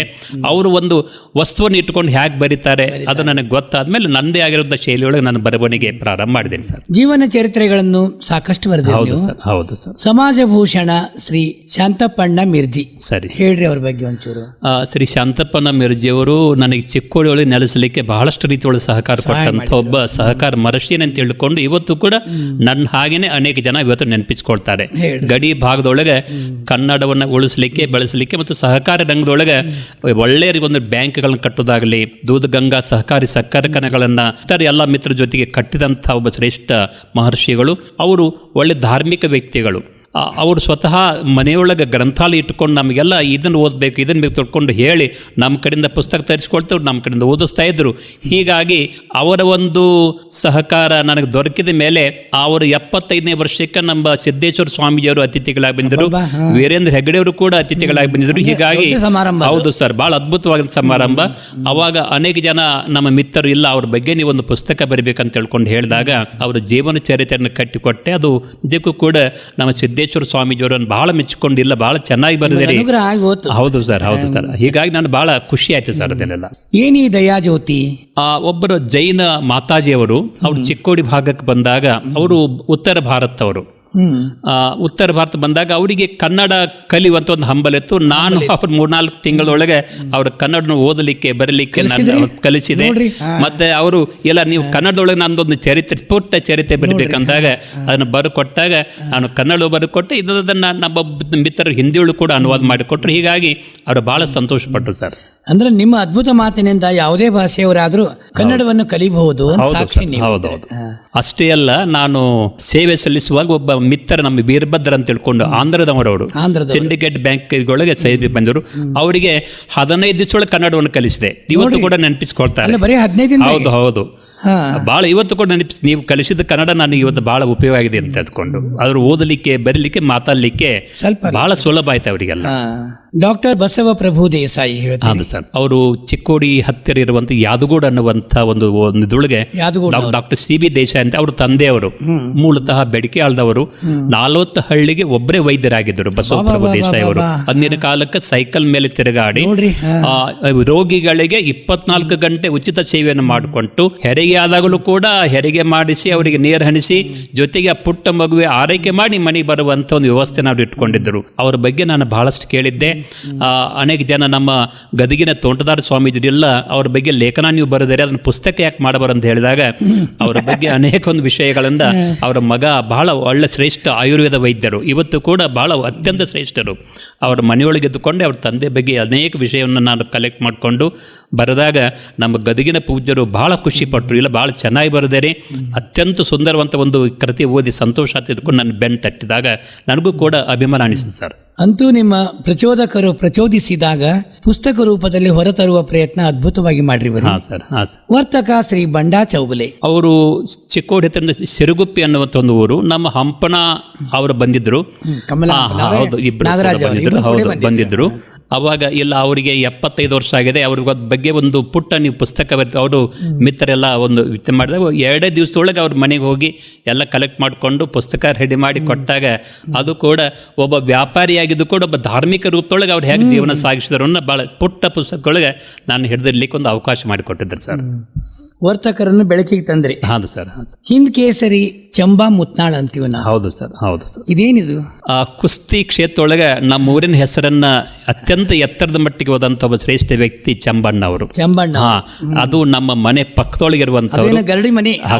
ಹೌದು ಸರ್. ನಮ್ಮ ಊರಂದ್ರೆ ಅಂದಿನ ಕಾಲಕ್ಕೆ ನಮ್ಮ ತಂದೆಯವರು ಕೂಡ ಕುಸ್ತಿ ಪಟು ಆಗಿದ್ರು. ಹೀಗಾಗಿ ನಮ್ಮ ಊರಂದ್ರೆ ಕುಸ್ತಿ ಕುಸ್ತಿಗಳ ಒಂದು ಕೇಂದ್ರ ಆಗಿತ್ತದಲ್ಲ. ಹೀಗಾಗಿ ಚಂಬಣ್ಣ ನಮ್ಮ ಊರೊಳಗೆ ಬೆಳೆದಂಥ ಒಬ್ಬ ಶ್ರೇಷ್ಠ ಪಟುವಾಗಿ. ಆಮೇಲೆ ನಾವು ಇವತ್ತು ನೆನಪಿಸ್ಕೊಳ್ಬೇಕಂದ್ರೆ ಮರಾಠಿ ಮತ್ತು ಕನ್ನಡ ದ್ವೇಷ ಅನ್ನುವಂಥದ್ದು ನನಗಂತೂ ಬರೋದೇ ಇಲ್ಲ, ಗೊತ್ತೇ ಇಲ್ಲ. ಮತ್ತೆ ನಮ್ಮ ಕನ್ನಡ ಎಲ್ಲಾ ಶ್ರೇಷ್ಠ ಕ್ರೀಡಾಪಟು ಬೆಳೆಸಿದಂಥ ಶ್ರೇಯಸ್ಸು ಮರಾಠಿಗರೇ ಸಲ್ಲಬೇಕು. ಮಹಾರಾಷ್ಟ್ರ ಒಳಗೆ ಶ್ರೀಪತಿ ಕಂಚನಾಳೆ ಅಂತ ತಿಳ್ಕೊಂಡು ಒಬ್ಬರು ಎಕ್ಸಾಂಬಲ್ ಅವರಿದ್ರು, ದೊಡ್ಡ ಕುಸ್ತಿಪಟ್ಟು, ಮೊದಲ ಹಿಂದ್ ಕೇಸರಿ ಅವರೇ ಕನ್ನಡಿಗರು. ಅದೇ ಅವಧಿಯೊಳಗೆ ನಮ್ಮ ಊರಿನ ಚಂಬಾ ಮುತ್ನಾಳ್ ಅವರು ಕೂಡ ಕೊಲ್ಲಾಪುರಕ್ಕೆ ಹೋಗಿ ನಮ್ಮ ಊರಿನ ಜನ ಅವರಿಗೆಲ್ಲ ಹಣ ಕೂಡಿಸಿಕೊಟ್ಟು ಬಹಳ ಬಡತನದೊಳಗೆ ಬೆಳೆದಂಥವ್ರು. ಅವ್ರು ಹೋಗಿ ಅಂತಾರಾಷ್ಟ್ರೀಯ ಮಟ್ಟಕ್ಕೆ ಅವರು ಡಬಲ್ ಮಹಾರಾಷ್ಟ್ರ ಕೇಸರಿ, ಹಿಂದ್ ಕೇಸರಿ, ಕರ್ನಾಟಕ ಕೇಸರಿ, ಅಷ್ಟೇ ಅಲ್ಲ ವಿದೇಶಕ್ಕೂ ಕೂಡ ಕುಸ್ತಿಯನ್ನ ಅವ್ರು ಪ್ರಯೋಗ ಮಾಡಿ ಬಂದಂಥ ಒಬ್ಬ ಶ್ರೇಷ್ಠ ಕುಸ್ತಿಪಟ್ಟು. ನಮ್ಮ ಗದಗಿನ ಸ್ವಾಮೀಜಿಯವರು ಕೂಡ ಇಲ್ಲ ನೀವು ನಿಮ್ಮ ಊರವರಿದ್ದಾರೆ, ನೀವು ಯಾಕೆ ಬರ್ಕೊಡಬಾರ್ದು ಅಂತ ತಿಳ್ಕೊಂಡು ಹೇಳಿದಾಗ ಹೌದು ನಾನು ಬಹಳ ಸಂತೋಷದಿಂದ ಬರೆದುಕೊಟ್ಟೆ. ಪೂಜ್ಯರು ಆ ಪುಸ್ತಕ ಪ್ರಕಟ ಆಗುವ ಅವರು ಉಳಿಲಿಲ್ಲ, ಆದ್ರೆ ಈಗಿನ ಪೂಜ್ಯರು ಮಾತ್ರ ಬಹಳ ಸಂತೋಷದಿಂದ ಅದನ್ನ ಬಿಡುಗಡೆ ಮಾಡಿ ಹಾರೈಸಿದರು. ಇವತ್ತು ಕೂಡ ಆ ಕುಸ್ತಿ ಪಟುವಿನ ಬಗ್ಗೆ ಬರೆದಂತಹ ಪುಸ್ತಕವನ್ನು ಬಹಳ ಜನ ಮೆಚ್ಚಿಕೊಂಡಿದ್ದಾರೆ ಸರ್. ಈ ಕೇಸರಿ ಚಂಬಾ ಅವರು ಬೇರೆಯವರು ತರಬೇತಿ ಕೊಟ್ಟಿದ್ದಾರೆ ಸರ್, ಸಾಕಷ್ಟು ಜನ ಕೊಟ್ಟಿದ್ದಾರೆ, ಸಾಕಷ್ಟು ಜನ ಕೊಟ್ಟಿದ್ದಾರೆ. ಮತ್ತು ಅವರು ಕೈಯೊಳ್ಳಿ ಬೆಳಗಿದಂತ ಅನೇಕ ಜನ ಆ ಕುಸ್ತಿ ಪಟುಗಳು ಇವತ್ತು ರಾಷ್ಟ್ರೀಯ ಮಟ್ಟಕ್ಕೆ ಬೆಳಲಿಕ್ಕೆ ಅವರು ಬಹಳ ಪ್ರೋತ್ಸಾಹ ಕೊಟ್ಟು ಅವರಿಗೆ ಮಾರ್ಗದರ್ಶನ ಕೂಡ ಕೊಟ್ಟಿದ್ದಾರೆ ಸರ್. ಬೇಕಲ್ಲ ಮತ್ತೆ. ಹೌದು ಸರ್, ಹೌದೌದು. ಯಾಕಂದ್ರೆ ವಿದ್ಯೆ ಮುಂದೆ ಹರಿಬೇಕಲ್ಲ. ಹೌದೌದು ಸರ್. ಬೇರೆಯವರಿಗೆ PhD ಪ್ರಬಂಧ ಬಗ್ಗೆ ಮಾತಾಡೋಣ. ಭುಜೇಂದ್ರ ಮಹಿಷಿವಾಡಿ ಬದುಕು ಬರಹ ಅಂತ ಹೇಳಿದ್ರೆ ಇದನ್ನ ಸ್ವಲ್ಪ ನನ್ನ ವಿದ್ಯಾ ಗುರುಗಳು ಹೌದು, ನನ್ನ ಕೊನೆಯ ಗುರುಗಳು ಕೂಡ ಅವರೇ ಕೂಡ. ನಾವು MA ಇದ್ದಾಗ ಅವರು ಮರಣ ಹೊಂದಿದರು. ಆದರೆ ಅವರ ಅವಧಿಯೊಳಗೆ ಆಗಲೇ ಅವರು ಕನ್ನಡದೊಳಗೆ ಬಹಳ ದೊಡ್ಡ ಸೇವೆಯನ್ನು ಸಲ್ಲಿಸಂತವ್ರು. ಹತ್ತಿನ ತಾಲೂಕಿನ ಮಹಿಷವಾಡಿ ಅನ್ನೋದೇ ಅವರ ಊರು. ನಮ್ಮ BS ಅನ್ನೋದೇವರು, ಅವರು ಬಗೆ ಎಲ್ಲಟ್ಟೆ ಅವರು, ಮುಂದೆ ಬಾಳು ಖೋತ್ ಅನ್ನುವಂಥವ್ರು, ಶ್ರೀಕಾಂತ್ ಖೋತ್ ಅನ್ನುವಂಥವ್ರು, ಬಾಳು ಉಪಾಧ್ಯ ಅನ್ನುವಂಥವ್ರು, ಇವರೆಲ್ಲ ಕೂಡ್ಕೊಂಡು 1954 ಅಲ್ಲಿ ಬೆಡಕಿಹಾಳ ಮತ್ತು ಶಮಣಿವಾಡಿಯೊಳಗೆ ಒಂದು ಕನ್ನಡ ಬಳಗವನ್ನು ಕಟ್ಟಿಕೊಂಡು, ಸ್ನೇಹ ಪ್ರಕಾಶ ಅನ್ನುವಂಥ ಕನ್ನಡ ಬಳಗವನ್ನು ಕಟ್ಟಿಕೊಂಡು, ಆಗಿನ ಅವಧಿಯೊಳಗೆ ಗಡಿ ಭಾಗದೊಳಗೆ ಕನ್ನಡವನ್ನು ಗಟ್ಟಿ ಬೆಳೆಸ ಶ್ರೇಯಸ್ಸು ಸ್ನೇಹ ಪ್ರಕಾಶನ ಸಲ್ಲಬೇಕು ನೋಡ್ರಿ. ನಮ್ಮ BS ಅನ್ನದಿ ಅಂತವರು ಆಗಿನ ಕಾಲಕ್ಕೆ ಶಿಶು ಸಾಹಿತ್ಯವನ್ನು ಬರೋದು, ಶಿಶುಗೀತೆ ಬರೋದು, ಅಲ್ಲಿ ಇಡೀ ಹಳ್ಳಿಯಲ್ಲಿ ಅದನ್ನೆಲ್ಲ ಆಡಿಸಿ ಹಾಡಿಸಿ ನಡೆದಂಥ ಒಬ್ಬ ಶ್ರೇಷ್ಠ ಗುರುಗಳವರಾಗಿದ್ದರು. ಹೀಗಾಗಿ ಒಂದೇ ವಿದ್ಯಾಸಂಸ್ಥೆ ಒಳಗೆ ಇಬ್ಬರು ಕೂಡ ಅಧ್ಯಾಪನ ಮಾಡುವಂಥ ಅವಕಾಶ ಅವ್ರು ದೊರಕಿತ್ತು. ಹೀಗಾಗಿ ಮಿತ್ರರು ಕೂಡ್ಕೊಂಡು ಅವರು ಐದಳ ಮಲ್ಲಿಗೆ ಅನ್ನೋ ಪ್ರಥಮ ಕವನ ಸಂಕಲನ ತಂದು 5 ಜನ ಕವಿಗಳು ಕೂಡ್ಕೊಂಡು, ಹೌದು ಐದಳ ಮಲ್ಲಿಗೆ ಬಹಳ ಅದ್ಭುತವಾಗಿರುತ್ತೆ. ಅವರ ಒಂದು ಸ್ನೇಹವೇ ಇವತ್ತಿನ ವಿದ್ಯಾರ್ಥಿಗಳ ಒಂದು ಮಾರ್ಗದರ್ಶನ ಆಗಬೇಕು. ಅಲ್ಲಿ ಜಾತಿ ಮತ ಪಂಥ ಏನೂ ಇರಲಿಲ್ಲ. ಅವರ ಪತ್ರ ಸಂಕಲನ ಕೂಡ ನನಗೆ ಸಿಕ್ಕಿದೆ. ಎಲ್ಲ ಪತ್ರೊಳಗೆ ತಮ್ಮ ವೈಯಕ್ತಿಕ ಏನು ಹೇಳ್ತಿರ್ಲಿಲ್ಲ. ಅವರೆಲ್ಲ ಸ್ವಾತಂತ್ರ್ಯ ಹೇಗೆ ಪಡ್ಕೊಳ್ಳೋದು, ದೇಶಕ್ಕಾಗಿ ನಾವು ಏನು ಮಾಡಬೇಕು, ಇದೇ ಪತ್ರದೊಳಗೆ ಅವರೆಲ್ಲ ಬರೆಯುವಂಥ ವಿಷಯ. ಹೀಗಾಗಿ ಮುಂದೆ ತಮಗೆಲ್ಲ ಗೊತ್ತಿರುವ ಹಾಗೆ ಲತಾ ಮಂಗೇಶ್ಕರ್ ಅವರು ಕನ್ನಡದ ಮೊದಲ ಗೀತೆಯನ್ನು ಅವರು ಹಾಡಿದ್ದಾರೆ, ಬೆಳ್ಳನೆ ಬೆಳಗಾಯಿತು ಅನ್ನುವಂಥದ್ದು. ಅದು ಕೊಲ್ಲಾಪುರದವರು ಕ್ರಾಂತಿವೀರ ಕನ್ನಡ ಒಂದು ಸಂಗೊಳ್ಳಿರಾಯನ ಚಿತ್ರವನ್ನು ತೆಗೆದಾಗ ಆ ಒಂದು ಚಿತ್ರದ ಕಥೆಯನ್ನ ಮತ್ತು ಅದಕ್ಕೆ ಚಿತ್ರಗೀತೆಯನ್ನು ಬರೆದು ಕೊಟ್ಟಂಥವ್ರು ನಮ್ಮ ಭುಜೇಂದ್ರ ಮಹಿಷವಾಡಿ ಅವರು. ಹೀಗಾಗಿ ಅವರು ಬರೆದಂಥ ಅನೇಕ ಒಂದು ಗೀತೆಗಳ ಆಗಲೇ ಅನೇಕ ಒಂದು ಗಾಯಕರ ಹಾಡಿ ಬಹಳ ಪ್ರಸಿದ್ಧಿಗೆ ತಂದಿದ್ರು. ಅಂಥವ್ರ ಬಗ್ಗೆನೇ ಯಾಕೆ PhD ಮಾಡಬಾರ್ದು ತಿಳ್ಕೊಂಡು ನನ್ನ ಗುರುಗಳಾಗಿರುವಂಥ ಮಾರ್ಗದರ್ಶಕರಾಗಿರುವಂಥ ಡಾಕ್ಟರ್ SP ಪಾಟೀಲ್ ಅವರು, ಇಲ್ಲ ನೀವು ಅದೇ ವಿಷಯಕ್ಕೆ ನೀವೆಲ್ಲ ಅಧ್ಯಯನ ಮಾಡಬೇಕಂತ ತಿಳ್ಕೊಂಡು ನನಗೆ ಮುಂದೆ ಆ ರೀತಿ ಡಾಕ್ಟರ್ BR ಹಿರೇಮಠ ಅವರು ಕೂಡ ನನಗೆ ಬಹಳ ಪ್ರೋತ್ಸಾಹ ಕೊಟ್ಟರು. ಹೀಗಾಗಿ ಅವರ ಬದುಕು ಮತ್ತು ಸಾಹಿತ್ಯ ಕುರಿತು ನಾನು ಅಧ್ಯಯನ ಮಾಡುವಂಥ ಅವಕಾಶ ನನಗೆ ದೊರಕಿದ್ದು ನನಗೆ ನಿಜಕ್ಕೂ ಕೂಡ ಬಹಳ ಸಂತೋಷ ಅನಿಸದೆ ಸರ್. ಎಲ್ಲ ಕೆಂಪಣ್ಣವರ, ನೀವು ಭುಜೇಂದ್ರ ಮಹಿಷಿವಾಡಿ ಅವರ ಹೆಸರು ಹೇಳ್ಬಿಟ್ರೆ ನಮ್ಗೆ ಸಂತೋಷ ಕಾಣತ್ತು.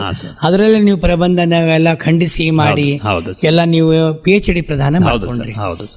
ಇಲ್ಲಿ ಈಗ ಒಬ್ರು ನಮ್ಮ ಕೇಳುಗರ ಪ್ರಕಾರ ಡಾಕ್ಟರ್ ಶ್ರೀ ಗುರುರಾಜ್ ಸಿದ್ದಾಪುರ ಅವರ ಒಂದು ರಚನೆ ಹಾಡಿ ಅಂತ ಹೇಳ ಮೆಸೇಜ್ ಜಗದ ಜನರ ಹೃದಯಗಳಲ್ಲಿ ಭಕ್ತಿ ಭಾವ ಮೂಡಿಸು, ದಯವೇ ಧರ್ಮ ಬೀಜ ಮನದಿ ದೇವ ಮಾನವ ಅರಳಿಸು, ದುಃಖವಿರಲಿ ಸುಖವೇ ಇರಲಿ ಇರಲಿ ನಿನ್ನ ಕರುಣೆಯು, ನೋವೇ ಬರಲಿ ಹರಿಸು ಕೃಪೆಯ ಝರಿಯನೋ, ಜಗದ ಜನರ ಹೃದಯಗಳಲ್ಲಿ ಭಕ್ತಿ ಭಾವ ಮೂಡಿಸು, ಸ್ವಾರ್ಥ ಸಾಧನೆ ನೀಚ ಭಾವನೆ ಮಾಡದಂತೆ ಕರುಣಿಸು, ಅರ್ಥ ಕಾಮನೆ ಅನರ್ಥ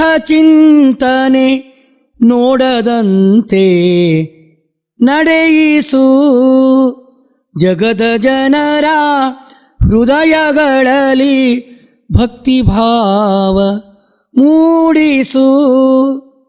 ಭೇದ ಭಾವ ಮೇಲು ಕೀಳು ಅಳಿದು ಹೋಗಲಿ ಜಗದಲ್ಲಿ. ಸ್ನೇಹ ಪ್ರೀತಿ ಮಧುರ ರುಚಿಯು ಬೆಳೆದು ಬರಲಿ ಮನದಲ್ಲಿ. ಜಗದ ಜನರ ಹೃದಯಗಳಲ್ಲಿ ಭಕ್ತಿಭಾವ ಮೂಡಿಸು. ದಯವೇ ಧರ್ಮ ಬೀಜ ಮನದಿ ದೇವ ಮನವ ಅರಳಿಸು. ದೇವ ಮನವ ಅರಳಿಸು. ದೇವ ಮನವ ಅರಳಿಸು. ಡಾಕ್ಟರ್ ಕೆಂಪಣ್ಣವರ ಹಾಂ ಸರ್. ಅನುವಾದಿತ ಕೃತಿಗಳ ಬಗ್ಗೆ ಮಾತಾಡೋಣ. ಹಾಂ. ಭಾರತೀಯ ಸಂಸ್ಕೃತಿ ಮತ್ತು ಮಾನವೀಯತೆ, ಹಾಂ ಸರ್. ಹಿಂದಿ ಮೂಲ, ಆಚಾರ್ಯ ಶ್ರೀ ನಿರ್ಮಲ ಸಾಗರ. ಇಲ್ಲಿ ಹೌದು ಸರ್. ಅವರು ಹಿಂದಿ ಒಳಗೆ ಆ ಒಂದು ಕೃತಿಯನ್ನು ರಚನೆ ಮಾಡಿದ್ರು. ಅನಂತ ಕೀರ್ತಿ ಅಂತ ಒಬ್ಬರು ಬೆಳಗಾವಿಯೊಳಗೆ ಒಬ್ಬ ಕಮಿಷನರ್ ಆಗಿ ಬಂದಿದ್ದರು. ನನಗೆ ಭಾಳ ಆತ್ಮೀಯರಾಗಿದ್ದರು ಅವರು. ಇಲ್ಲ ನೀವು ಕನ್ನಡಕ್ಕೆ ಇದನ್ನು ಮಾಡಿಕೊಟ್ಟಾಗ ಕನ್ನಡಿಗರಿಗೆ ಇದನ್ನು ಓದ್ಲಿಕ್ಕೆ ಭಾಳ ಅನುಕೂಲ ಆಗುತ್ತೆ ಅಂತಕೊಂಡು ಹೇಳಿದೆ. ಭಾಳ ಖುಷಿಯಿಂದ ಅದನ್ನು ಮಾಡಿಕೊಟ್ಟೆ. ನಿಜಕ್ಕೂ ಕೂಡ ಅನೇಕ ಜನ ಒಪ್ಕೊಂಡಿದ್ದಾರೆ. ಅಂದರೆ ಮೂಲ ಭಾರತೀಯ ಸಂಸ್ಕೃತಿಯನ್ನು ಭಾರತಕ್ಕೆ ಭರತಖಂಡ ಅಂತ ತಿಳ್ಕೊಂಡು ಯಾಕೆ ಬಂತು ಅನ್ನೋದು ಹಿನ್ನೆಲೆ ಇಟ್ಟುಕೊಂಡು ಬರೆದಂಥ ಅತ್ಯಂತ ಶ್ರೇಷ್ಠ ಒಂದು ಕೃತಿಯಾಗಿ ನಾನು ಭಾಳ ಸಂತೋಷ ಅಂತ. ಆಮೇಲೆ ಉಳಿದಂಥ ನಮ್ಮ ತರುಣ ಸಾಗರ್ಜಿ ಚಿಕ್ಕೋಡಿ ಬಂದಾಗ ನಮ್ಮ ಚಿಂತನಿ ಸ್ವಾಮೀಜಿಯವರು ಮತ್ತೆ ಶಾಂತಪ್ಪನ ಮಿರ್ಜಿಯವರು ಎಲ್ಲ ಅವರು ಹಿಂದಿ ಒಳಗೆ ಬರೆದಂತ ಕೃತಿಯನ್ನು ಕನ್ನಡಕ್ಕೆ ಕೊಟ್ಟ ಕನ್ನಡಿಗರಿಗೆ ಬಹಳ ಅನುಕೂಲ ತಿಳ್ಕೊಂಡು ಹೇಳಿದಾಗ 6 ಕೃತಿಗಳನ್ನ ನಾನು ಕನ್ನಡಕ್ಕೆ ಮಾಡಿದೆ. ನಿಜಕ್ಕೂ ಕೂಡ ಒಂದೊಂದು ಕೃತಿಯ ಸುಮಾರು 1 ಲಕ್ಷ ಪ್ರತಿಗಳು ಕನ್ನಡಕ್ಕೆ ಈಗಾಗಲೇ ಪ್ರಕಟ ಆಗಿದ್ದಾವೆ. ಅದೇ ನೀವು ಹೇಳೋದು ಸಾವಿನ ಸಂದೇಶ ಹಿಂದಿ ಮೂಲ. ಹೌದು ಸರ್. ಕ್ರಾಂತಿಕಾರಿ ಸಂತ ಮುನಿಶ್ರೀ ತರುಣ ಸಾಗರ. ಏನಿ ಒಬ್ಬಳು ಹುಡುಗಿ ಅಲ್ಲಿ ಬರುವಂತ ಬಹಳ ಚಿಕ್ಕ ಪುಟ್ಟ ಒಂದು ಪುಸ್ತಕಗಳು ಸಾರು ಎಲ್ಲ. ಸಾವಿನ ಸಂದೇಶ ಅನ್ನುವಂಥದ್ದು ಏನಂದ್ರೆ ಜಗತ್ತಿನ ಎಲ್ಲಾ ಜನರಿಗೆ ಸಾವು ಬರುವಂಥದ್ದು ಖಂಡಿತನೇ ಇರುವಂಥದ್ದು. ಅದಕ್ಕಾಗಿ ಸಾವನ್ನು ನಾವು ಸ್ವಾಗತಿಸಬೇಕು ಹೊರತಾಗಿ ಸಾವಿಗಾಗಿ ಎಂದು ಹೆದರಬಾರದು ಅನ್ನುವಂಥದ್ದು. ಮರಣವೇ ಮಹಾನವಮಿ ಆಗಬೇಕು. ಮರಣಕ್ಕೆ ಹೆದರುವವನು ಶರಣನೇ ಅಲ್ಲ ಅಂತ ಶರಣರು ಹಾಗೆ ಹೇಳ್ತಾರೆ. ಹಾಗೆ ಮೃತ್ಯು ಮಹೋತ್ಸವ ಅನ್ನುವುದನ್ನು ನಾವು ಖುಷಿಯಿಂದ ಆಚರಣೆ ಮಾಡಬೇಕು ಅನ್ನೋ ಸಂದೇಶವನ್ನು ಅಲ್ಲಿ ಕೊಟ್ಟಿದೆ. ನಿಜಕ್ಕೂ ಕೂಡ ಬಹಳ ಅತ್ಯಂತ ಸುಂದರವಂತ ಒಂದು ಕೃತಿ ಅದು. ಅವ್ರು ಹೇಳುವುದು ಒಂದೇ ಸಂದೇಶ ಹೇಳ್ತೇನೆ. ಪ್ರತಿಯೊಂದು ಊರೊಳಗೆ ಸ್ಮಶಾನ ಮಧ್ಯೊಳಗೆ ಇರ್ಬೇಕಂತಾರೆ. ದಿನಾಲ ನಾವು ಸ್ಮಶಾನ ಸುತ್ತ ಹಾಕಬೇಕು. ಅಲ್ಲಿ ಹೋಗಿ ಬರುವಂತ ಹೆಣೆಗಳನ್ನ ಅಳುವಂತ ಜನರನ್ನ ನಾವು ಕಂಡು ಒಂದಿಲ್ಲ ಒಂದಿನ ನಮಗೂ ಕೂಡ ಈ ಒಂದು ಸ್ಥಳದಿ ಬರುವಂತದ್ದೇ. ಅದಕ್ಕಾಗಿ ಸಾವಿಗಾಗಿ ಎಂದು ಕೂಡ ಮನುಷ್ಯ ಹೆದರಬಾರ್ದು ಅನ್ನುವಂಥ ಸಂದೇಶ ಬಹಳ ಸೊಗಸಾಗಿ ಅಲ್ಲಿ ಕೊಟ್ಟಿದೆ. ನಾನು ಅಷ್ಟೇ ಸೊಗಸಾಗಿ ಅದನ್ನು ಕನ್ನಡಕ್ಕೆ ಅನುವಾದ ಮಾಡ್ತಾ ಅವಕಾಶ ಕೂಡ. ಅದ್ಭುತ ಕೃತಿ ಸಾವಿನ ಸಂದೇಶ. ಒಬ್ಬಳು ಹುಡುಗಿ ಬಗ್ಗೆ ಹೇಳ್ರಿ.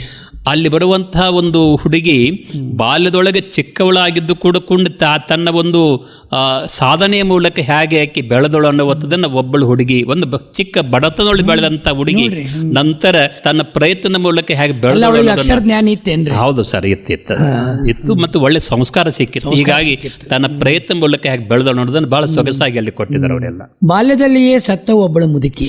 ಮನುಷ್ಯನಿಗೆ ಕೆಲವೊಂದು ಸಾರಿ ಅಂತಂದ್ರೆ ವಯಸ್ಸಾದರೂ ಕೂಡ ಕೆಲವರಿಗೆ ಇನ್ನು ಯೌವನ ಪುಟ್ಟಿತಾ ಇರ್ತದೆ. ಯಾಕಂತಂದ್ರೆ ನಿಮ್ಮ ಹಾಗೆ ಚೈತನ್ಯ ಮೂರ್ತಿಗಳು ನೀವೆಲ್ಲ.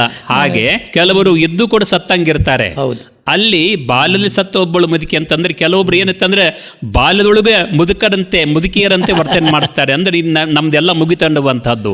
ಅಲ್ಲಿ ಸಂದೇಶ ಕೊಡ್ತಾರೆ, ಮುಪ್ಪಿಗಿಂತ ಮತ್ತೆ ವಯಸ್ಸಿಗಿಂತ ನಿಮ್ಮೊಳಗೆ ಚೈತನ್ಯ ಶಕ್ತಿಯನ್ನು ಬೆಳೆಸ್ಕೊಳ್ಬೇಕು. ಸದಾಕಾಲ ಚೈತನ್ಯಶೀಲರಾಗಿದ್ರೆ ಬಹುಶಃ ಮುಪ್ಪನ್ನು ಕೂಡ ನೀವು ಗೆಲ್ಲಬಹುದು ಅನ್ನುವಂಥದ್ದನ್ನು ಅಲ್ಲಿ ಬಹಳ ಸೊಗಸಾಗಿ ಕುವೆಂಪು ಅವರು ಹೇಳಿದ್ರಲ್ಲ, ಹೌದು ಸರ್, ಸದಾಕಾಲ ಅನಿಕೇತನವಾಗಿ ಬೆಳೆ ಅದೇ ಸಂದೇಶವನ್ನು ಇವರು ಕೂಡ ಬಹಳ ವಿಶ್ವವ್ಯಾಪಿಯಾಗಿ ಬೆಳೆಸಿದ್ದಾರೆ ಸರ್ ಎಲ್ಲ. ಕೋಪವನ್ನು ಗೆಲ್ಲುವುದು ಹೇಗೆ? ಆ ಮನುಷ್ಯನಿಗೆ ಇವತ್ತು ಬಹಳ ಅದ್ಭುತವಾದಂತಹ ವಿಷಯ. ಬಹಳ ಚೆನ್ನಾಗಿ ಎಲ್ಲರಿಗೂ ಬರ್ತದೆ. ಹೌದು ಸರ್, ಅದನ್ನ ಗೆಲ್ಲಬೇಕು. ಇವತ್ತು ನಮ್ಮ ವ್ಯವಹಾರಿಕ ಜಗತ್ತಿನೊಳಗ ಇವತ್ತು ಒಬ್ಬ ಅಧ್ಯಾಪಕನಿರಬಹುದು, ಒಬ್ಬ ವ್ಯಾಪಾರಸ್ಥನಿರಬಹುದು, ಒಬ್ಬ ಗಾಡಿ ಡ್ರೈವರ್ನೇ ಇರಬಹುದು. ಯಾವುದೇ ಕ್ಷೇತ್ರದೊಳಗಿರಲಿ ಮನುಷ್ಯನಿಗೆ ಕೋಪವನ್ನ ಮೊದಲು ಸಹಿಸಿಕೊಳ್ಳುವಂಥ ಶಕ್ತಿ ಬಂತಂದ್ರೆ ಅವನ ಜೀವನದೊಳಗೆ ಎಲ್ಲವನ್ನ ಸಾಧನೆ ಮಾಡಿದಂತೆ. ಅದಕ್ಕಾಗಿ ಕೋಪವನ್ನು ಹೇಗೆ ಗೆಲ್ಲಬಹುದು ಅನ್ನೋದನ್ನು ಅಲ್ಲಿ ಅವರು ಸಂದೇಶ ಕೊಟ್ಟಿದ್ದಾರೆ. ಭಾಳ ನಿಜಕ್ಕೂ ಕೂಡ ಸುಂದರ ಕೃತಿ. ಅಂದರೆ ಮನುಷ್ಯನಿಗೆ ಕೋಪದ ಮೇಲೆ ನಿಯಂತ್ರಣ ಬಂತಂದ್ರೆ ಅವು ಎಲ್ಲವನ್ನೂ ಸಾಧಿಸ ಸಾಧ್ಯ ಅನ್ನುವಂಥದ್ದನ್ನು ಭಾಳ ಅಲ್ಲಿ ಚೆಂದಾಗಿ ಅವರು ವರ್ಣನೆ ಮಾಡಿದ್ದಾರೆ. ನೀವು ಇನ್ನೂ ಒಂದು ಮುಂದಿನ ಬಹಳ ಚಂದ ಅದ ನಿಮ್ದು ಅನುವಾದ ಕೃತಿ. ಹೌದು ಬದುಕುವ ಕಲೆ ಅದ್ಭುತ ಇದು. ಹೌದು ಸರ್. ಹೆಂಗ್ ಬದುಕಬೇಕು ಅನ್ನೋದು ಹೇಳಿರಿ. ಹೌ ಟು ಲಿವ್, ಲಿವ್ ಅಂತ ಹೇಳ್ಕೊಂಡು ನಿಜಕ್ಕೂ ಕೂಡ ಅಂದ್ರೆ ಬದುಕೊಳಗೆ ನಾನು ವೈಯಕ್ತಿಕ ಸ್ವಾರ್ಥವನ್ನ ಬಿಟ್ಟು ಸಮಾಜದ ಹಿತಕ್ಕಾಗಿ ಲೋಕ ಹಿತಕ್ಕಾಗಿ ನನ್ನ ಬದುಕನ್ನು ನಾನು ಬಳಸ್ಕೊಂಡ್ರೆ ಇಡೀ ನಿನ್ನ ಜೊತೆಗೆ ಅಂದ್ರೆ ಸ್ವಹಿತ ಮತ್ತು ಪರಹಿತ ಎರಡು ಮನುಷ್ಯನಿಗೆ ಇರ್ಬೇಕಂತಾರೆ. ಬರೀ ಸ್ವಾರ್ಥಕ್ಕಾಗಿ ನೀನು ಬದುಕಬೇಡ. ಅದು ಮನುಷ್ಯನ ಒಬ್ಬ ನಾಯಿಯಂತೆ ಬದುಕೋದಕ್ಕಿಂತ ಎಲ್ಲರಿಗಾಗಿ ಬದುಕೋದನ್ನು ಉಳಿಸ್ಕೊಳ್ಬೇಕು, ಎಲ್ಲರ ಜೊತೆಗಿದ್ದು ಕೂಡ ನಿನ್ನತನವನ್ನು ನೀನು ಉಳಿಸ್ಕೊಳ್ಬೇಕು ಅನ್ನೋದನ್ನು ಭಾಳ ಅಲ್ಲಿ ಚಂದ ಹೇಳಿದಾರೆ ಸರ್. ಅಂದ್ರೆ ನಿಮ್ಮ ಪ್ರಕಾರ ಅನರ್ಥವಾದಂತಹ 100 ದಿನದ ಬದುಕು, ಹೌದು ಸರ್, ಒಂದು ದಿನದ ಬದುಕು ಸಾರ್ಥಕತೆ, ಮಲ್ಲಿಗೆ ಹೂವಿನಂತೆ ಬದುಕಬೇಕು ಅನ್ನೋದು ಅದ್ಭುತ ಮಾತು. ಹೌದು ಸರ್. ಇನ್ನೊಂದು ವಿಶೇಷ ಅಂದ್ರೆ ಇದು ನಮ್ಗೆ ಹಾಸ್ಯಾಸ್ಪದನೂ ಅನ್ನಿಸ್ತದ, ದಿಟ್ಟತನೂ ಅನ್ನಿಸ್ತದ. ಚಟ್ಟವನ್ನು ಸಜ್ಜುಗೊಳಿಸು. ಹೌದು ಸರ್. ಅಂದ್ರೆ ಮನುಷ್ಯನಿಗೆ ಈಗ ಜೀವಂತ ಸಮಾಧಿ ಮಾಡ್ಕೊಂಡು ನಮ್ಮ ರಾಘವೇಂದ್ರ ಸ್ವಾಮಿಗಳು ಹೇಗೆ ಸಮಾಧಿ ಕಟ್ಟಿಕೊಂಡ್ರು ವೃಂದಾವನ, ಹಾಗೆ ನಮ್ಮ ಮುರುಗೋಡದ ಮಹಾಂತ ಸ್ವಾಮಿಗಳು ಹೇಗೆ ತಮ್ಮ ಮೊದಲೇ ಸಮಾಧಿ ತಯಾರು ಮಾಡ್ಕೊಂಡಿದ್ರು ಹಾಗೆ. ಹೌದು ಸರ್. ಹಾಗೆ ಮನುಷ್ಯ ತನ್ನ ಚಟ್ಟವನ್ನು ಮೊದಲೇ ತಯಾರು ಮಾಡಿ ಇಟ್ಕೋಬೇಕಂತ. ಹೌದು, ನೋಡ್ತಿರ್ಬೇಕು. ನಾನು ಒಂದಿನ ಈ ಚಟ್ಟ ಮೇಲೆ ನಾನು ಹೋಗ್ತೀನಿ ಅನ್ನೋದನ್ನು ಹೆದರಿಕೆಲ್ಲ ಹೋಗ್ಬಿಟ್ರೆ ಮನುಷ್ಯ ಬಹಳ ಖುಷಿಯಿಂದ ಬದುಕ್ತಾನೆ. ಅದಕ್ಕಾಗಿ ಮೊದಲೇ ನಾವು ಚಟ್ಟವನ್ನು ತಯಾರು ಮಾಡಿ ಇಟ್ಕೊಂಡು ಬಿಟ್ರೆ ಬಹಳ ಸಂತೋಷ. ಯಾವುದೇ ಕ್ಷಣ ಸಾವನ್ನು ನಾವು ಸ್ವಾಗತಿಸಲಿಕ್ಕೆ ತಯಾರಾಗಿರ್ಬೇಕು. ಅದಕ್ಕಾಗಿ ಹೇಳ್ತಾರೆ, ಜನ್ಮ ದಿನವನ್ನು ನೀವು ಎಷ್ಟು ಖುಷಿಯಿಂದ ಆಚರಣೆ ಮಾಡ್ತೀರೋ ಸಾವಿನ ದಿನವನ್ನು ಕೂಡ ಅಷ್ಟೇ ಸಂತೋಷದಿಂದ ಯಾಕಂದ್ರೆ ತಪ್ಪಿಸಲು ಸಾಧ್ಯ ಇಲ್ಲ. ಜನನವನ್ನು ನಿಲ್ಲಿಸ್ಬೋದು, ಮರಣವನ್ನು ನಿಲ್ಲಿಸಲಿಕ್ಕೆ ಇವತ್ತಿಗೆ ಜಗತ್ತೊಳಗೆ ಯಾರಿಗೂ ಸಾಧ್ಯ ಇಲ್ಲ. ಅದಕ್ಕಾಗಿ ಅದನ್ನು ಪ್ರೀತಿ ಮಾಡ್ಕೊಂಡ್ ಬಿಟ್ಟರೆ ನಮ್ಮ ಅದ್ರ ಭಯನ ಹೋಗ್ಬಿಡ್ತಿರ್ತಾರೆ. ಮನುಷ್ಯನಿಗೆ ಇರೋದು ಒಂದ್ಲಿ ಸಾವಿನ ಭಯ ಅಟ್ಟೆ. ಹೀಗಾಗಿ ಸಾವಿನ ಬಗ್ಗೆ ಭಯ ಹೋಗ್ಬಿಟ್ರೆ ಮುಗಿದು ಹೋಯ್ತಲ್ಲ, ಬಹಳ ಸಂತೋಷದಿಂದ ಇರ್ತಾನೆ ಅನ್ನುವಂಥದ್ದು ಅವರ ಒಂದು ವಿಚಾರ ಸರ್. ಅಂತಲೇ ನಮ್ಮ ಭರತ ಕಂಡ ಪವಿತ್ರವಾದದ್ದು. ಹೌದು ಸರ್. ಎಂತಿಂತ ಮಹನೀಯರು ಆಗಿ ಹೋದ್ರು, ನಮ್ಮ ದೈವ ಅದು. ಅಂತ ಮಹನೀಯರಿಂದ ನಾವು ಎಷ್ಟೋ ಪಾಠಗಳನ್ನು ಕಲ್ತೀವಿ. ಇವಾಗ ಸಿದ್ದೇಶ್ವರ ಸ್ವಾಮಿಗಳೇ ಇದ್ರು, ಬಯಲಾಗಿ ಅಂತ ಹೇಳ್ಬಿಟ್ರು. ಅವ್ರನ್ನ ಸಂದೇಶಗಳು ನಾವು ಜೀವನದಲ್ಲಿ ನಾವು ಅನುಸರಣೆ ಮಾಡ್ಕೋಬೇಕು. ಅವಶ್ಯವಾಗಿ ಮಾಡ್ಬೇಕಲ್ಲ. ಚಟ್ಟವನ್ನು ಸಜ್ಜುಗೊಳಿಸಿ ಅದ್ಭುತವಾಗಿ ಹೇಳಿದ್ರಿ. ಇನ್ನು ಸಂಪಾದಿತ ಕೃತಿಗಳ ಬಗ್ಗೆ ಮಾತನಾಡೋಣ. ಜೈನ ಕ್ಷೇತ್ರಗಳ ಐತಿಹ್ಯ ಡಾಕ್ಟರ್ TR ಜೋಡಟ್ಟಿ ಅವರೊಂದಿಗೆ ನಾವು ಸುಮಾರು ಒಂದು 20 ಜನ ಮಿತ್ರರು ಕೂಡಿಕೊಂಡು ನಮ್ಮ ಮರಾಠಿಯವರು ಡಾಕ್ಟರ್ CK ನಾವಲಿಗೆ ಅಂತವರು ಅವರೆಲ್ಲ ಅವ್ರ ಕಡೆಯಿಂದ ಒಂದು ಬೇರೆ ಬೇರೆ ಲೇಖನ ಬರೆಸಿ ಬೆಳಗಾವಿ ಮತ್ತು ಕರ್ನಾಟಕದ ಪ್ರಸಿದ್ಧ ಜೈನ ಕೇಂದ್ರಗಳ ಬಗ್ಗೆ ಒಂದು ಸಂಶೋಧನಾ ಲೇಖನ ಆ ಜವಾಬ್ದಾರಿ ನಮ್ಮ ಜೋಡಟ್ಟಿ ಅವರಿಗೆ ಮತ್ತು ನಮಗೆ ಕೊಟ್ಟಿದ್ರು. ಕರ್ನವಾಡಿ ಅಂತ ಹೇಳ್ಕೊಂಡು ಹಾರುಗರಿಯವರು ಒಬ್ಬ ಒಳ್ಳೆ ವಿದ್ವಾಂಸರಾಗಿದ್ದರು, ಒಳ್ಳೆ ವಿದ್ಯಾಪ್ರೇಮಿಗಳಾಗಿದ್ದರು. ಅವರೆಲ್ಲ ನೀವು ಇದನ್ನೆಲ್ಲ ಮಾಡಿಕೊಡಿ, ನಾವು ಪ್ರಕಟ ಮಾಡ್ತಂತ ಹೇಳಿದಾಗ ಆ ಕೃತಿಯನ್ನು ನಾವೆಲ್ಲ ಸಂಕಲನ ಮಾಡಿಕೊಟ್ಟಾಗ ಭಾಳ ಸೊಗಸಾಗಿ ಅದನ್ನು ಅವರು ನಮಗೆಲ್ಲ ಅವಕಾಶ ಮಾಡಿಕೊಂಡು ಅವರೇ ಸ್ವತಃ ತಮ್ಮ ಇದನ್ನ ಮುದ್ರಣ ಮಾಡಿಕೊಟ್ಟು ಜನರ ಕೈಯೊಳಗೆ ಕೊಟ್ಟಂತ ಅದನ್ನು ಓದಿದಂಥ ಎಷ್ಟು ಜನ ಭಾಳ ಸಂತೋಷಪಟ್ಟರು ಸರ್, ಈ ಒಳ್ಳೆ ಕೆಲಸ ಮಾಡಿದ್ದಾರೆ ಅಂತ ಹೇಳ್ಕೊಂಡು. ಡಾಕ್ಟರ್ ಕೆಂಪಣ್ಣವರ ಸಂಶೋಧನಾ ಪ್ರಬಂಧಗಳ ಸಂಗ್ರಹ ಸಿರಿಗಂಧ ಅಂತ ಹೇಳ್ತೀರಿ, ಇದೇನಿದು? ಅವೆಲ್ಲ ಜೈನ ಸಾಹಿತ್ಯ ಮತ್ತು ಸಂಸ್ಕೃತಿ ಬರೆದಂಥ ನಾನೇ ಬರೆದಂಥ ಕೆಲವೊಂದು ಮಿತ್ರರು ಬರೆದಂಥ ಸುಮಾರು ಒಂದು 10 ಪ್ರಬಂಧಗಳನ್ನು ಒಂದು ಕಡೆ ಕಲೆಕ್ಟ್ ಮಾಡಿಕೊಂಡು ನಾನೇ ಅದನ್ನು ಪ್ರಕಾಶನ ಸಂಸ್ಥೆಯ ಮೂಲಕ ಪ್ರಕಟ ಮಾಡಿದಂಥ ಒಂದು ಒಳ್ಳೆಯ ಒಂದು ಕೃತಿ ಸರ್. ಅದೆಲ್ಲ ಬೆಳ್ಳಿ ಬೆಳಕು ಶ್ರೀ ಲಕ್ಷ್ಮೀ ಸೇನ್ ಶಿಕ್ಷಣ ಸಂಸ್ಥೆಯ ರಜತ ಮಹೋತ್ಸವ ಸಂಚಿಕೆ ನಿಮ್ಮ ಜವಾಬ್ದಾರಿ ಆಗಿತ್ತು. ಹೌದು ಸರ್. ಅದ್ರ ಬಗ್ಗೆ ಹೇಳ್ರಿ. ನಾನು ಸೇವೆ ಸಲ್ಲಿಸಿದಂತಹ ರಾಯಬಾದ ಶಿಕ್ಷಣ ಸಂಸ್ಥೆ ಅದು ಹುಟ್ಟಿ ಬೆಳೆದಂಥ ಒಂದು ರೀತಿಯನ್ನ ಬೆಳ್ಕೊಂಡು ನಮ್ಮ ವೀರೇಂದ್ರ ಹೆಗ್ಗಡೆ ಅವರನ್ನ ಅದಕ್ಕೆಲ್ಲ ಅತಿಥಿಗಳಾಗಿ ಮಾಡಿಟ್ಕೊಂಡು ನಮ್ಮ ಮೂಜಗಮ್ಮ ಅವರು ಕೂಡ ಒಂದು ಕಾರ್ಯಕ್ರಮ ಬಂದಿದ್ರು. ಆ ಅವಧಿ ಒಳಗೆ ಆ ಸಂಸ್ಥೆ ಬೆಳೆದು ಬಂದಂತಹ ರೀತಿಯನ್ನ ಸಂಕಲಿಸಿ ಲೇಖನ ಬರೆಸಿ ಮತ್ತು ಶಿಕ್ಷಣಕ್ಕೆ ಸಂಬಂಧಪಟ್ಟಂತ ಒಂದು ಪ್ರಬುದ್ಧಪೂರ್ಣ ಲೇಖನಗಳನ್ನು ಅಲ್ಲಿ ಕಲೆಕ್ಟ್ ಮಾಡಿಕೊಂಡು ಅದನ್ನ ಆ ಒಂದು ಸಂದರ್ಭದೊಳಗೆ ಪ್ರಕಟ ಮಾಡುವಂಥ ಅವಕಾಶವನ್ನು ತಮ್ಮ ಸಂಸ್ಥೆಯವರು ಅದಕ್ಕೆ ದೊರಕಿಸಿಕೊಟ್ಟಿದ್ರು. ಆ ಒಂದು ಒಳ್ಳೆ ಜನರು ಕೂಡ ಬಹಳ ಮೆಚ್ಚಿಕೊಂಡಿದ್ದಾರೆ ಸರ್. ಎಲ್ಲ ನಮ್ಮೆಲ್ಲರಿಗೆ ಬೆಳಗಾವಿ ಜಿಲ್ಲೆಯ ಸಾಹಿತ್ಯ ದರ್ಶನ ಮಾಡಿಕೊಟ್ರಿ. ಹೌದು ಸರ್. ಹೇಳ್ರಿ ಅದನ್ನ. ನಮ್ಮ ಚಿಂಚರಿ ಸ್ವಾಮೀಜಿಯವರಿಗೆ ಒಂದು ಸಾರಿ ಸುಮ್ಮನೆ ಅವ್ರು ನಮ್ಮ ಬಗ್ಗೆ ಬಹಳ ಒಂದು ಪ್ರೀತಿ ಸರ್. ಏನು ಮಾಡ್ತಿದ್ದಾರೆ ಅಂದೊಳಗೆ, ಇಲ್ಲ ಸ್ವಾಮೀಜಿಯವರೇ, ನಾನು ಬೆಳಗಾವಿ ತಾಲೂಕಿನ ಸಾಹಿತ್ಯದ ಬಗ್ಗೆ ನಾನು ಒಂದು ಲೇಖನ ಬರೆದೇನೆ. ಅವ್ರು ಹೇಳಿದ್ರು, ಮತ್ತೆ ನೀವು ಬರೀ ಬೆಳಗಾವಿ ತಾಲೂಕು ಕಟ್ಟ ಬರಿಬೇಡ್ರಿ, ಇಡೀ ಬೆಳಗಾವಿ ಜಿಲ್ಲೆ 10 ತಾಲೂಕಿನ ಬಗ್ಗೆ ನೀವು ಬರೆದ್ರೆ ನಾವು ಮಠದಿಂದ ಪ್ರಕಟ ಮಾಡ್ತೇವಲ್ಲ ಅಂತ. ಹೌದು. ಅಂದಾಗ ನಾನು ಚಿಕ್ಕೋಡಿ ತಾಲೂಕಿನ ಬಗ್ಗೆ ಬರೆದೆ, ರಾಯಬಾಗ ತಾಲೂಕಿನ ಬಗ್ಗೆ ಬರೆದೆ, ನಮ್ಮ ನಾವಲಿಗೆವರಿಗೆ ಗೋಕ ತಾಲೂಕಿನ ಬಗ್ಗೆ ಹೇಳಿದ್ವಿ, ನಮ್ಮ ಮಾಳಿಯವರು ಅಥಣಿ ತಾಲೂಕು, ಹೀಗೆ 10 ತಾಲೂಕಿನ ಒಂದು ಎಲ್ಲ ಲೇಖನ ಸಂಗ್ರಹ ಮಾಡಿಕೊಂಡು ಸ್ವಾಮೀಜಿಯವರು ಕೊಟ್ಟಾಗ ನಮ್ಮ ಚಂದ್ರಕಾಂತ್ ಪೋಕಳೆ ಅವರು ಬಹಳ ಅತ್ಯಂತ ಸುಂದರವಾಗಿರುವಂತಹ ಒಂದು ಬೆನ್ನುಡಿ ಮುನ್ನುಡಿ ಬರೆದು ಕೊಟ್ಟು, ಇಲ್ಲ ಇದು ಒಂದು ರೀತಿ ಬೆಳಗಾವಿ ಬೆಳಗಾವಿ ಜಿಲ್ಲೆ ಕನ್ನಡವನ್ನು ಅಧ್ಯಯನ ಮಾಡ್ಲಿಕ್ಕೆ ಒಂದು ಕೈಪಿಡಿ ಅಂತ ನಿಜಕ್ಕೆ ಇವತ್ತು ಕೂಡ ಎಷ್ಟೋ ಜನ ಸಂಶೋಧಕರ ರೆಫರೆನ್ಸ್ ಬುಕ್ ಆಗಿ ಉಳಿದಿದೆ ಸರ್. ಅಂದ್ರೆ ನಿಜಕ್ಕೂ ಕೂಡ ಆ ಒಂದು ಕಾಲಕ್ಕೆ ಸುಮಾರು 10 ವರ್ಷಕ್ಕೆ ಒಂದು ಕೃತಿಗಳು ಬರಬೇಕು ಸರ್. ಯಾಕಂದ್ರೆ ನಮ್ಮ ಸಾಹಿತ್ಯ ಬೆಳಗಾವಿ ಜಿಲ್ಲೆ ಒಳಗೆ ಹೇಗೆ ಬೆಳೀತು ಪ್ರಾರಂಭದಿಂದ ಇಲ್ಲಿ ತನಕ ಆ ಬೆಳೆದು ಬಂದಂತ ರೀತಿಯನ್ನ ಒಂದು ಕಡೆ ಕಲೆಕ್ಟ್ ಮಾಡಿ ಇಟ್ಟಾಗ ಮುಂದಿನ ಸಂಶೋಧಕರಿಗೆ ವಿದ್ಯಾರ್ಥಿಗಳು ಬಹಳ ಅನುಕೂಲ. ಆ ರೀತಿ ಒಳಗೆ ಬಹಳ ಜನ ಅದನ್ನ ಇವತ್ತು ಕೂಡ ಅದನ್ನ ರೆಫರೆನ್ಸ್ ಆಗಿ ಇಟ್ಕೊಂಡಿದ್ದಾರೆ ಸರ್. ನಡೆದು ಬಂದ ದಾರಿ ಅಂತೀವಿ. ಹೌದು ಸರ್. ಬೆಳಗಾವಿ ಜಿಲ್ಲೆಯ ಸಾಹಿತ್ಯ ದರ್ಶನ ಹೇಳಿದ್ರಿ. ಕವಿ ಭುಜೇಂದ್ರ ಮಹಿಷಿಯಾಡಿಯವರ ಸಮಗ್ರ ಕಾವ್ಯ ಕೃಷ್ಣಾತೋರೆ ಅಂತ 2006 ಒಳಗೆ ನೀವು ಮಾಡಿರಿ ಇದನ್ನ. ನಮ್ಮ ಚಿಂತನಿ ಸ್ವಾಮೀಜಿಯವರಿಗೆ ನಾನು ಹೇಳಿದ್ದೆ, ಇಲ್ಲ ಮಹಿಷವಾಡಿ ಅವರಿಗೆ ನಾನು PhD ಮಾಡಿ, ಅವರಂದ್ರು ಇಲ್ಲ ಅವರು ಸಮಗ್ರ ಕಾವ್ಯವನ್ನು ನೀವು ಒಂದು ಕಡೆ ಸಂಗ್ರಹ ಮಾಡಿಕೊಂಡು ಮಠದಿಂದ ಮಾಡ್ತೇವಲ್ಲ ಅಂತ ತಿಳ್ಕೊಂಡು ಹೇಳಿದಾಗ ಅವ್ರು ಇಡೀ ಇಲ್ಲಿ ತನಕ ಬಂದಂತಹ ಒಂದು ಪ್ರಕಟಿತ ಕೃತಿಗಳನ್ನ ಒಂದು ಕಡೆಗೆ, ಅಪ್ರಕಟಿತ ಕಾವ್ಯಗಳು ಕೂಡ ಅವರ ಮನೆಗಳನ್ನ ಸಾಕಷ್ಟು ಸಿಕ್ಕು, ಅವನ್ನೆಲ್ಲ ಕೂಡಿಸಿ ಒಂದು ಕಡೆ ಮಾಡಿದಾಗ ನಮ್ಮ ಹಂಜಿಯವರು ಇಲ್ಲ ಇದಕ್ಕೆ ಕೃಷ್ಣಾತೋರೆ ಅಂತ ಹೆಸರಿಟ್ಟರೆ ಬಹಳ ಅತ್ಯಂತ ಸೂಕ್ತವಂತ ಹೆಸರು ಬಂತು. ಆ ರೀತಿ ಒಳಗೆ ಅದನ್ನ ಸ್ವಾಮೀಜಿಯವರು ತಮ್ಮ ಮಠದಿಂದಲೇ ಆ ಒಂದು ಕೃತಿಯನ್ನು ಪ್ರಕಟ ಮಾಡಿದಾಗ ಒಬ್ಬ ಶ್ರೇಷ್ಠ ಕವಿಯ ಎಲ್ಲಾ ಕವನಗಳು ಒಂದು ಕಡೆ ಸಿಗುವಂತ ಅವಕಾಶ ಅಲ್ಲಿ ಸಿಕ್ಕದ್ದು ನನಗೂ ಕೂಡ ಅದು ಮಾಡಿದ್ದಕ್ಕೆ ಸಂತೋಷ ಅನಿಸುತ್ತೆ ಸರ್. ಎಲ್ಲ ಡಾಕ್ಟರ್ ಕೆಂಪಣ್ಣವರ, ನೀವು ಒಂದ್ ಕಡೆ ಹೇಳ್ತೀರಿ ಜ್ಞಾನ ಒಂದು ಇದ್ದ ಮ್ಯಾಲ ಮಾನಕೇನ ಕಡಿಮೆ ಇಲ್ಲ. ಇದು ಸಿರುಗೂರ್ ಕಲ್ಮೇಶ್ ಅಂತ ಒಬ್ಬರು ತತ್ವ ಪದಕಾರ ರಾಯಬಾಗ್ ತಾಲೂಕು ತತ್ವ ಪದಗಳ ಸಂಗ್ರಹ ಅಂದ್ರೆ ಅವರು ಬಹಳ ಚೆನ್ನಾಗಿ ಅಲ್ಲಿ ತತ್ವ ಪದ ಸ್ವತಃ ಕಟ್ಟಿ ಹಾಡ್ತಿದ್ರು. ಅನೇಕ ಜನ ಅದನ್ನು ಭಜನದೊಳಗೆ ಕೂಡ ಬಳಸ್ತಾ ಇದ್ರು. ಬಹಳ ಒತ್ತಿ ತಾತ್ವಿಕ ವ್ಯಕ್ತಿಗಳವರೆಲ್ಲ. ಚಿಂತನಿ ಸ್ವಾಮೀಜಿಯವರು ಕೆಲವೊಂದು ಜನ ನಮ್ಮ ಮನೆಗೆ ಕಳಿಸ್ಕೊಟ್ಟಿದ್ರು, ಇಲ್ಲ ಇವರು ಒಳ್ಳೆ ಚೆನ್ನಾಗಿ ಹಾಡ್ತಾರೆ, ಅವನ್ನೆಲ್ಲ ಸಂಗ್ರಹ ಮಾಡಿ ಒಳ್ಳೊಳ್ಳೆ ಒಂದು ತತ್ವ ಒಂದು ಕಡೆ ಮಾಡಿ ಅದಕ್ಕೆ ಒಂದು ಅರ್ಥಪೂರ್ಣವಾಗಿರುವಂತ ಒಂದು ಪ್ರಸ್ತಾವನೆ ಬರೆದು ಕೊಟ್ರೆ ನಾವು ಮಠದಿಂದ ಪ್ರಯೋಗ ಅದನ್ನ ಪ್ರಕಟ ಮಾಡ್ತಂದಾಗ ಎಲ್ಲ ಮಠದ ಸಹಕಾರ ಬಹಳ ಗಂಡು ತಟ್ಟಿದ್ದಾರೆ ಅವರು ಸರ್. ಹೀಗಾಗಿ ಅಲ್ಲಿ ಬಹಳ ಚೆನ್ನಾಗಿ ಆ ತತ್ವ ಪದಕಾರ ಹೀಗಿದ್ರೆಲ್ಲ ಅದ್ಭುತವಾಗಿರುವಂತ ಆ ತತ್ವಪದನ್ನ ನೋಡಿದ್ಕೂಲ ಬಹಳ ಸಂತೋಷ ಅನಿಸ್ತು. ಹೀಗಾಗಿ ಅದನ್ನ ಒಂದು ಕಡೆ ಕಲೆಕ್ಟ್ ಮಾಡುವಂತ ಅವಕಾಶ ದೊರಕಿಸಿಕೊಟ್ಟದ್ದು ಇವತ್ತು ಕೂಡ ಅನೇಕ ಜನ ವಿದ್ಯಾರ್ಥಿಗಳು ಆ ಸಂಶೋಧಕರು ಕೂಡ ರೆಫರೆನ್ಸ್ ಆಗಿ ಬಳಕೆ ಮಾಡ್ತಿದ್ದಾರೆ ಸರ್ ಎಲ್ಲ. ಯಾಕಂದ್ರೆ ನಮ್ಗೆ ಏನಾಗ್ತದೆ, ಒಬ್ಬ ಕವಿಗೆ ಸಾಹಿತಿಗೆ ಒಂದು ಅವನದೇ ಒಂದು ಸಾಧನೆ ಪ್ರಕಟಣೆ ಮಾಡ್ಬೇಕಂದ್ರೆ ನಮ್ಮ ಅಪ್ಪಾರ ಹೇಳ್ತಿದ್ರು, ಒಂದು ಪುಸ್ತಕ ಬಿಡುಗಡೆ ಆತಂದ್ರೆ ಕೈ ಚೋಳ ಕಡಿಸಿಕೊಂಡಂಗ ಅಂತಿದ್ರು. ಯಾಕಂದ್ರೆ ಭಯಂಕರ ಭಾರ ಆಗ್ತದಲ್ಲ, ವ್ಯಕ್ತಿಗೆ ಭಾರ ಆಗ್ತದೆ. ನಿಮ್ಗೆ ಮಠಗಳ ಸಹಕಾರ ಸಿಕ್ಕಿದ್ದಕ್ಕೆ ನಮಗೆ ಬಹಳ ಸಂತೋಷ ಆಗ್ತದೆ. ಸಹಕರಿಸಿಲ್ಲ ಅವರ ಒಂದು ಕನ್ನಡ ಸ್ವಾಮಿಗಳಂತ ಹೆಸರಾದಂತವ್ರು ನಮ್ಮಂತವನ್ನೆಲ್ಲ ಬೆಳೆಸಿಲ್ಲ ಕೂಡ ಅವರಿಗೆ ಸಲ್ಲಬೇಕು.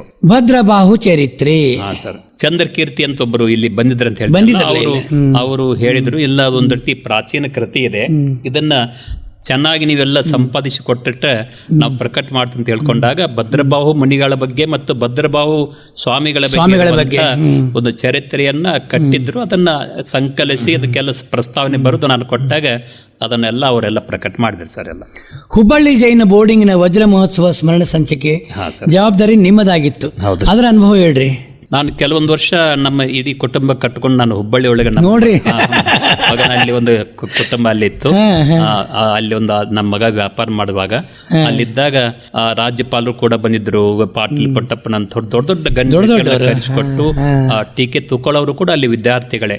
ಹೀಗಾಗಿ ಆ ಒಂದು ಬೋರ್ಡಿಂಗು ಅನೇಕ ನೂರಾರು ವಿದ್ಯಾರ್ಥಿಗಳನ್ನ ಏಕರ ಅಂದಿನ ಕಾಲ ತಮಗೆಲ್ಲ ಗೊತ್ತಿದೆ, ಇಲ್ಲಿ ನಮ್ಮ ನಾಗನೂರ್ ಸ್ವಾಮಿ ಬೋರ್ಡಿಂಗ್ ಹಿಡ್ಕೊಂಡು ಗಡಿ ಭಾಗದೊಳಗೆ ಇರುವಂತ ಎಲ್ಲ ಬೋರ್ಡಿಂಗ್ಗಳು ಬಡ ವಿದ್ಯಾರ್ಥಿಗಳಿಗೆ ಒಂದು ಪೋಷಣೆಯನ್ನು ಕೊಟ್ಟು ಅವ್ರು ಬೆಳೆಸೋದು ಶ್ರೇಯಸ್ ಅವ್ರು ಸಲ್ಲಬೇಕು. ಆ ರೀತಿ ಒಳಗೆ ಆ ಬೋರ್ಡಿಂಗ್ ಬೆಳೆದು ಬಂದಂಥ ಒಂದು ರೀತಿಯನ್ನು ಪುಟ್ಟ ಲೇಖನಗಳನ್ನು ಬರೆಸಿಕೊಂಡು ಅದಕ್ಕೆಲ್ಲ ಮುನ್ನುಡಿ ಬರೆಸಿ ಭಾಳ ಆ ಸಾಗಿ ಬಂದಂಥ ದಾರಿ, ಇದಕ್ಕೆ ಪಟ್ಟಂಥ ಕಷ್ಟ, ಯಾರು ಜನ ಅದಕ್ಕೆ ಸಹಾಯ ಮಾಡಿದವನ್ನೆಲ್ಲ ಒಂದು ಕಡೆ ಕಲೆಕ್ಟ್ ಮಾಡಿ ಪೂರ್ತಿ ವಿವರಣೆ ಕೊಡುವಂಥ ಅವಕಾಶವನ್ನು ಅವ್ರು ನನಗೆ ಕೊಟ್ಟಿದ್ದಾರೆ ಸರ್ ಎಲ್ಲ. ಶ್ರೀ ಶಂಕರಣ್ಣ ಮಗದುಂ ಅವರ ಅಮೃತ ಮಹೋತ್ಸವ ಸಂಚಿಕೆ ಶಂಕರ ಪುಷ್ಪ ಅಂತ ಬರೆದ್ರು. ಹೌದು ಸರ್. ಚಿಕ್ಕೋಡಿ ಒಳಗೆ GSCS ಸಂಸ್ಥೆಯನ್ನು ಒಂದು ಕಟ್ಟಿ ಬೆಳೆಸಂತ ಒಬ್ಬ ನನ್ನ ಅತ್ಯಂತ ಆತ್ಮೀಯ ಶಂಕರಣ್ಣ ಮಗದುಂ ಅಂತ ಹೇಳಿ ಅವ್ರ ಮಗ ಇವತ್ತು ಹೈಕೋರ್ಟ್ ಜಡ್ಜ್ ಆಗಿದ್ದಾರೆ, ಸಚಿನ್ ಮಗದುಂ ಅಂತ ಹೇಳ್ಕೊಂಡು. ಬಹಳ ಅದ್ಭುತ, ಒಂದು ಅತ್ಯಂತ ಸಜ್ಜನ ವ್ಯಕ್ತಿಗಳು. ನನ್ನ ಬಗ್ಗೆ ಅವ್ರಿಗೆ ಒಂದು ಬಹಳ ಪ್ರೀತಿ. ಇಲ್ಲ ಸರ್ ನಾವೊಂದು ಹಿಂಗೆ ಮಾಡ್ಬೇಕಂದಾಗ ಅವ್ರಿಗೆ ನಾನು ಕೆಲವೊಂದು ಗೈಡೆನ್ಸ್ ಕೊಟ್ಟೆ. ಕೆಲವೊಂದು ಸಲ ಅಭಿನಂದನಾ ಗ್ರಂಥಗಳಿಂತ ಕಸದ ಬಿಟ್ಟು ಹೋಗ್ತಾರೆ, ಇಲ್ಲ ನಾನು ಹೇಳಿದ ಪ್ರಕಾರ ನೀವು ಮಾಡ್ತೇವೆ ಅಂದ್ರೆ ನಾನು ತಯಾರಿದೆ ಅಂತ ಅಂತ ಹೇಳಿದೆ. ಹೌದು. ಹೇಗೆ ನೀವು ನಾನು ಒಂದು 5 ಲಕ್ಷ ರೂಪಾಯಿ ಕೊಡ್ತೇನೆ ನಿಮಗೆ, ನೀವು ನಿಮ್ಮ ಪದ್ಧತಿ ಪ್ರಕಾರ ಮಾಡಿ ಅಂತ ಹೇಳಿದ್ರು. ಅವಾಗ ನಾ ಹೇಳಿದೆ, ನಿಮ್ಮ ಬಗ್ಗೆ ಒಂದು 20 ಪುಟ ಅಷ್ಟೇ ಇರಬೇಕು. ಒಳ್ಳೊಳ್ಳೆ ಶಿಕ್ಷಣ ಸಂಸ್ಕೃತಿಗೆ ಸಂಬಂಧಪಟ್ಟಂತ ಪ್ರಸಿದ್ಧ ವಿದ್ವಾಂಸರ ಲೇಖನ ಒಂದು ಕಡೆ ಕಲೆಕ್ಟ್ ಮಾಡಿ ಅದನ್ನ ಮಾಡಿದಾಗ ಒಂದು ರೆಫರೆನ್ಸ್ ಬುಕ್ ತಂದ್ಕೊಂಡಾಗ ಅವ್ರು ಬಹಳ ಖುಷಿ ಆಯ್ತು. ನೀವು ಯಾವ ರೀತಿ ಮಾಡಿ ಸರ್ ಅಂತ ಹೇಳ್ಕೊಂಡು ಹೇಳಿದಾಗ ಮೊದಲೇ ಅಡ್ವಾನ್ಸ್ 1,000 ರೂಪಾಯಿ ಲೇಖಕರಿಗೆ ಕಳಿಸಿಕೊಟ್ಟು ನೋಡ್ರಿ ಒಂದು ಒಳ್ಳೊಳ್ಳೆ ಸಂಶೋಧನಾ ಲೇಖನ ತರಿಸಿಕೊಂಡು ಅದನ್ನ ಮಾಡಿದಾಗ ಬಹಳ ಜನ ಖುಷಿ ಪಟ್ಟಿದ್ದಾರೆ ಸರ್. ಅದನ್ನೆಲ್ಲ ನಿಜಕ್ಕೂ ಕೂಡ ಒಂದು ಮಾಡೆಲ್ ಆಗಿದೆ ಅದೆಲ್ಲ ಅಭಿನಂದನಾ ಗ್ರಂಥಕ್ಕೆ. ಸಂಗಮ ಸಂಪದ ಡಾಕ್ಟರ್ ಸಂಗಮೇಶ್ ಹೌದು ಸರ್ ಹಂಡಿಗಿ ಅಭಿನಂದನಾ. ನನ್ನ ಬದುಕಿನೊಳಗೆ ಸಂಗಮೇಶ್ ಹಂಡಿಗೆ ಅವರ ಒಂದು ಪಾತ್ರ ಬಹಳ ಅತ್ಯಂತ ಖುಷಿ ತರುವಂತದ್ದು, ಬಹಳ ಅತ್ಯಂತ ಸಜ್ಜನ ಸಾಹಿತಿ, ಅದ್ಭುತವಾಗಿ ಪ್ರವೇಶ ಮಾಡಿದ್ರು. ಬಹಳ ರಿಯಲಿ ಸರ್ ಎಲ್ಲ ಹುಬ್ಬಳ್ಳಿ ಒಳಗೆ ನಮ್ಮ ಮನೆ ಹತ್ತಿರ ಇದ್ರು. ಅವ್ರು ಇಬ್ರು ಗಂಡ ಹೆಂಡತಿ ಇಬ್ರು ಕೂಡ ವಚನ ಬರಿತಾ ಇದ್ರು. ಜಯಚೇನೆ ಅವ್ರ ಬಗ್ಗೆ ಅವರು PhD ಮಾಡಿದ್ರು. ಆಧುನಿಕ ವಚನಗಳೇ, ಆಧುನಿಕ ವಚನಗಳು ಸರ್ ಇಬ್ರು ಕೂಡ. ಮತ್ತು ಜಯಚೇನೆ ಅವ್ರ ಬಗ್ಗೆ ಅತ್ಯಂತ ಪ್ರಬುದ್ಧಪೂರ್ಣವಾಗಿ ಮಾತಾಡುವಂತ ಒಬ್ಬ ವ್ಯಕ್ತಿಯಾಗಿದ್ರು. ವಚನ ಸಾಹಿತ್ಯ ಒಳ್ಳೆ ಶ್ರೇಷ್ಠ ಕೃಷಿ ಮಾಡಿದಂಥವ್ರು, ನವಲ್ಗುಂದ್ ಕಾಲೇಜೊಳಗೆ ಒಬ್ಬ ಅಧ್ಯಾಪಕರಾಗಿದ್ದಂಥವ್ರು. ಅವರ 75ನೇ ವರ್ಷಕ್ಕೆ ನಾವೊಂದು ಒಳ್ಳೆ ಕಾರ್ಯಕ್ರಮ ಮಾಡಬೇಕಂತ ತಿಳ್ಕೊಂಡು ಅವರ ಅಭಿಮಾನಿಗಳು ಹೇಳ್ಕೊಂಡಾಗ ಅದನ್ನ ಕುರಿತಾಗಿನೇ ಒಂದು ಅಭಿನಂದನಾ ಗ್ರಂಥವನ್ನ ಮಾಡಿ ಅದಕ್ಕೆ ಸಂಗಮ ಸಂಪದ ಅಂತ ತಿಳ್ಕೊಂಡು ಹೆಸರು ಇಟ್ಕೊಂಡು ನಮ್ಮ 3,000 ಮಠದೊಳಗೇನೆ ಅದನ್ನ ಪ್ರಕಟ ಮಾಡುವಂತ ಅವಕಾಶವನ್ನು ಸ್ವಾಮೀಜಿಯವರು ಕೂಡ ಕೊಟ್ಟರು. ಹೀಗಾಗಿ ಬಹಳ ಸಂತೋಷ ಆಯ್ತು ಸರ್ ಅದೆಲ್ಲ ನಮಗೆಲ್ಲ. ಡಾಕ್ಟರ್ ಎಸ್ ಸಿ ಪಾಟೀಲ್ ಅವರ ಅಭಿನಂದನಾ ಗ್ರಂಥ ಸ್ನೇಹ ಸೇತು. ಹೌದು ಸರ್, ನನ್ನ PhD ವಿದ್ಯಾರ್ಥಿಗಳು ಹೌದು, ನನ್ನ ಗುರುಗಳು ಹೌದು, ಜೊತೆಗೆ ನಾನು ಅವರ ವಿದ್ಯಾರ್ಥಿಯಾಗಿದ್ದೆ. MA ನಮ್ಮ ಗುರುಗಳು ಕೂಡ ಆಗಿದ್ದರು. ಅವರ ಈ ಸದ್ಯ ಸಾಂಗ್ಲಿ ಒಳಗಿದ್ದಾರೆ, ಇಲ್ಲಿ ನಮ್ಮ ಸೇಡಬಾಳ್ದವರೆಲ್ಲ. ಹೀಗಾಗಿ ಅವರ ಒಂದು 75 ವರ್ಷ ಆದಾಗಲೇ ಅವರ ಕುರಿತಾಗಿ ಈ ಸ್ನೇಹ ಸೇತುವೆ ಅಂದ್ರೆ ಕನ್ನಡ ಮರಾಠಿ ಒಳಗೆ ಅವ್ರ ಸ್ನೇಹ ಸೇತುವೆ. ಅನೇಕ ಮರಾಠಿ ಕೃತಿಗಳನ್ನ ಕನ್ನಡ ತಂದಾರೆ, ಕನ್ನಡ ಕೃತಿ ಮರಾಠಿಗೆ ಮಾಡಿದ್ದಾರೆ.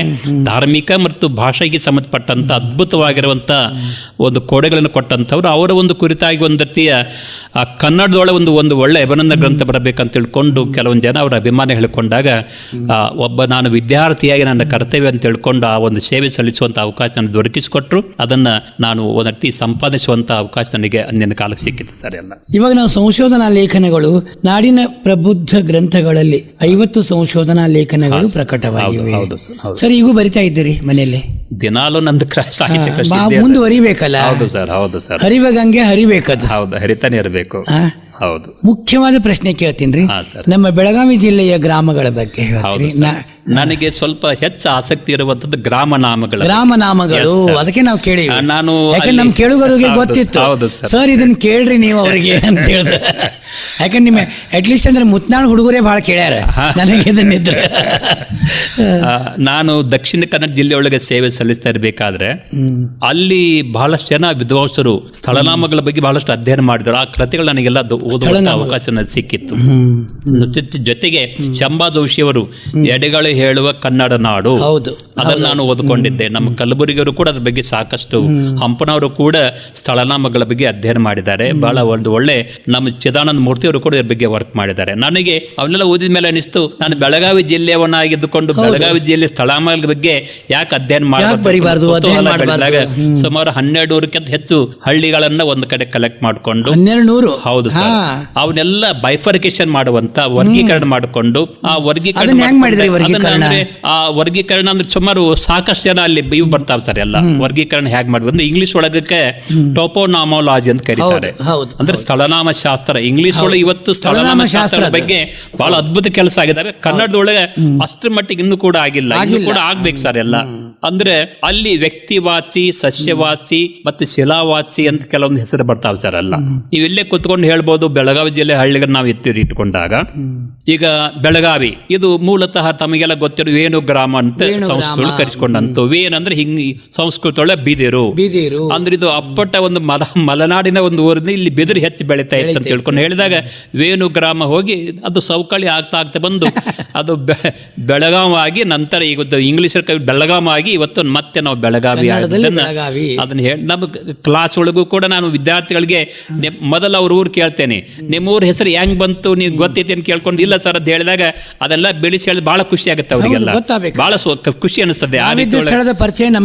ಬೇಕು ಸರ್, ಹೇಗೆ ಬಂತು. ಈಗ ನಾವು ಹುಕ್ಕೇರಿ ಅಂತ ಹೆಸರು ಕೇಳ್ತೇವೆ. ಅಲ್ಲಿ ಆದಿಲ್ ಶಾಹಿಗಳಿದ್ದಾಗ ಇಲ್ಲಿಂದ ಹೂವಿನ ಒಂದು ಒಂದು ಸಪ್ಲೈ ಆ ಕಡೆ ಆಗ್ತಿತ್ತು, ಅದು ಹೂವಿನ ಕೇರಿ ಹುಕ್ಕೇರಿ ಅಂತ ಕೇರಿ, ಇತ್ತು. ಹುಕ್ಕೇರಿ. ಒಂದು ನಮ್ಮ ಊರ ಹತ್ತಿರ ಒಂದು ಬೆನಚ್ ಮಾಡಿ ಅಂತ ಒಂದು ಊರಿದೆ, ಅದಲ್ಲ. ಅಲ್ಲಿ ಬೆನಚ್ ಕಲ್ಲ ಇದೆ ಸರ್. ಇಲ್ಲೇ ಕುತ್ಕೊಂಡು ಹೇಳ್ಬೋದು, ಬೆನಚ್ ಕಲ್ಲು ಒಂದು ದಿನ ಇದೆ, ಬೆಂಚನ ಮಾಡಿ. ಇಲ್ಲಿ ಪಕ್ಕಕ್ಕೆ ಮಾಸ್ತ್ ಮಾಡಿ ಅಂತಿದೆ, ಮಹಾಸತಿ ಒಂದು ಕಲ್ಲು ಇದೆ ಸರ್ ಅಲ್ಲೆಲ್ಲ. ಆ ಮಹಾಸತಿ ಆಗ ಮಾಸ್ತ್ ಮಾಡಿ. ಹೌದು ಸರ್. ಹೀಗಂದ್ರೆ ಇಲ್ಲಿ ಹುಕ್ಕೇರಿ ಹತ್ತಿರ ಒಂದು ಬಿದರೊಳ್ಳಿ ಅಂತ ಒಂದು ಊರಿದೆ, ಅಲ್ಲಿ ಬಿದರನ್ನ ಬೆಳ್ತಾ ಇದೆ ಸರ್ ಎಲ್ಲ.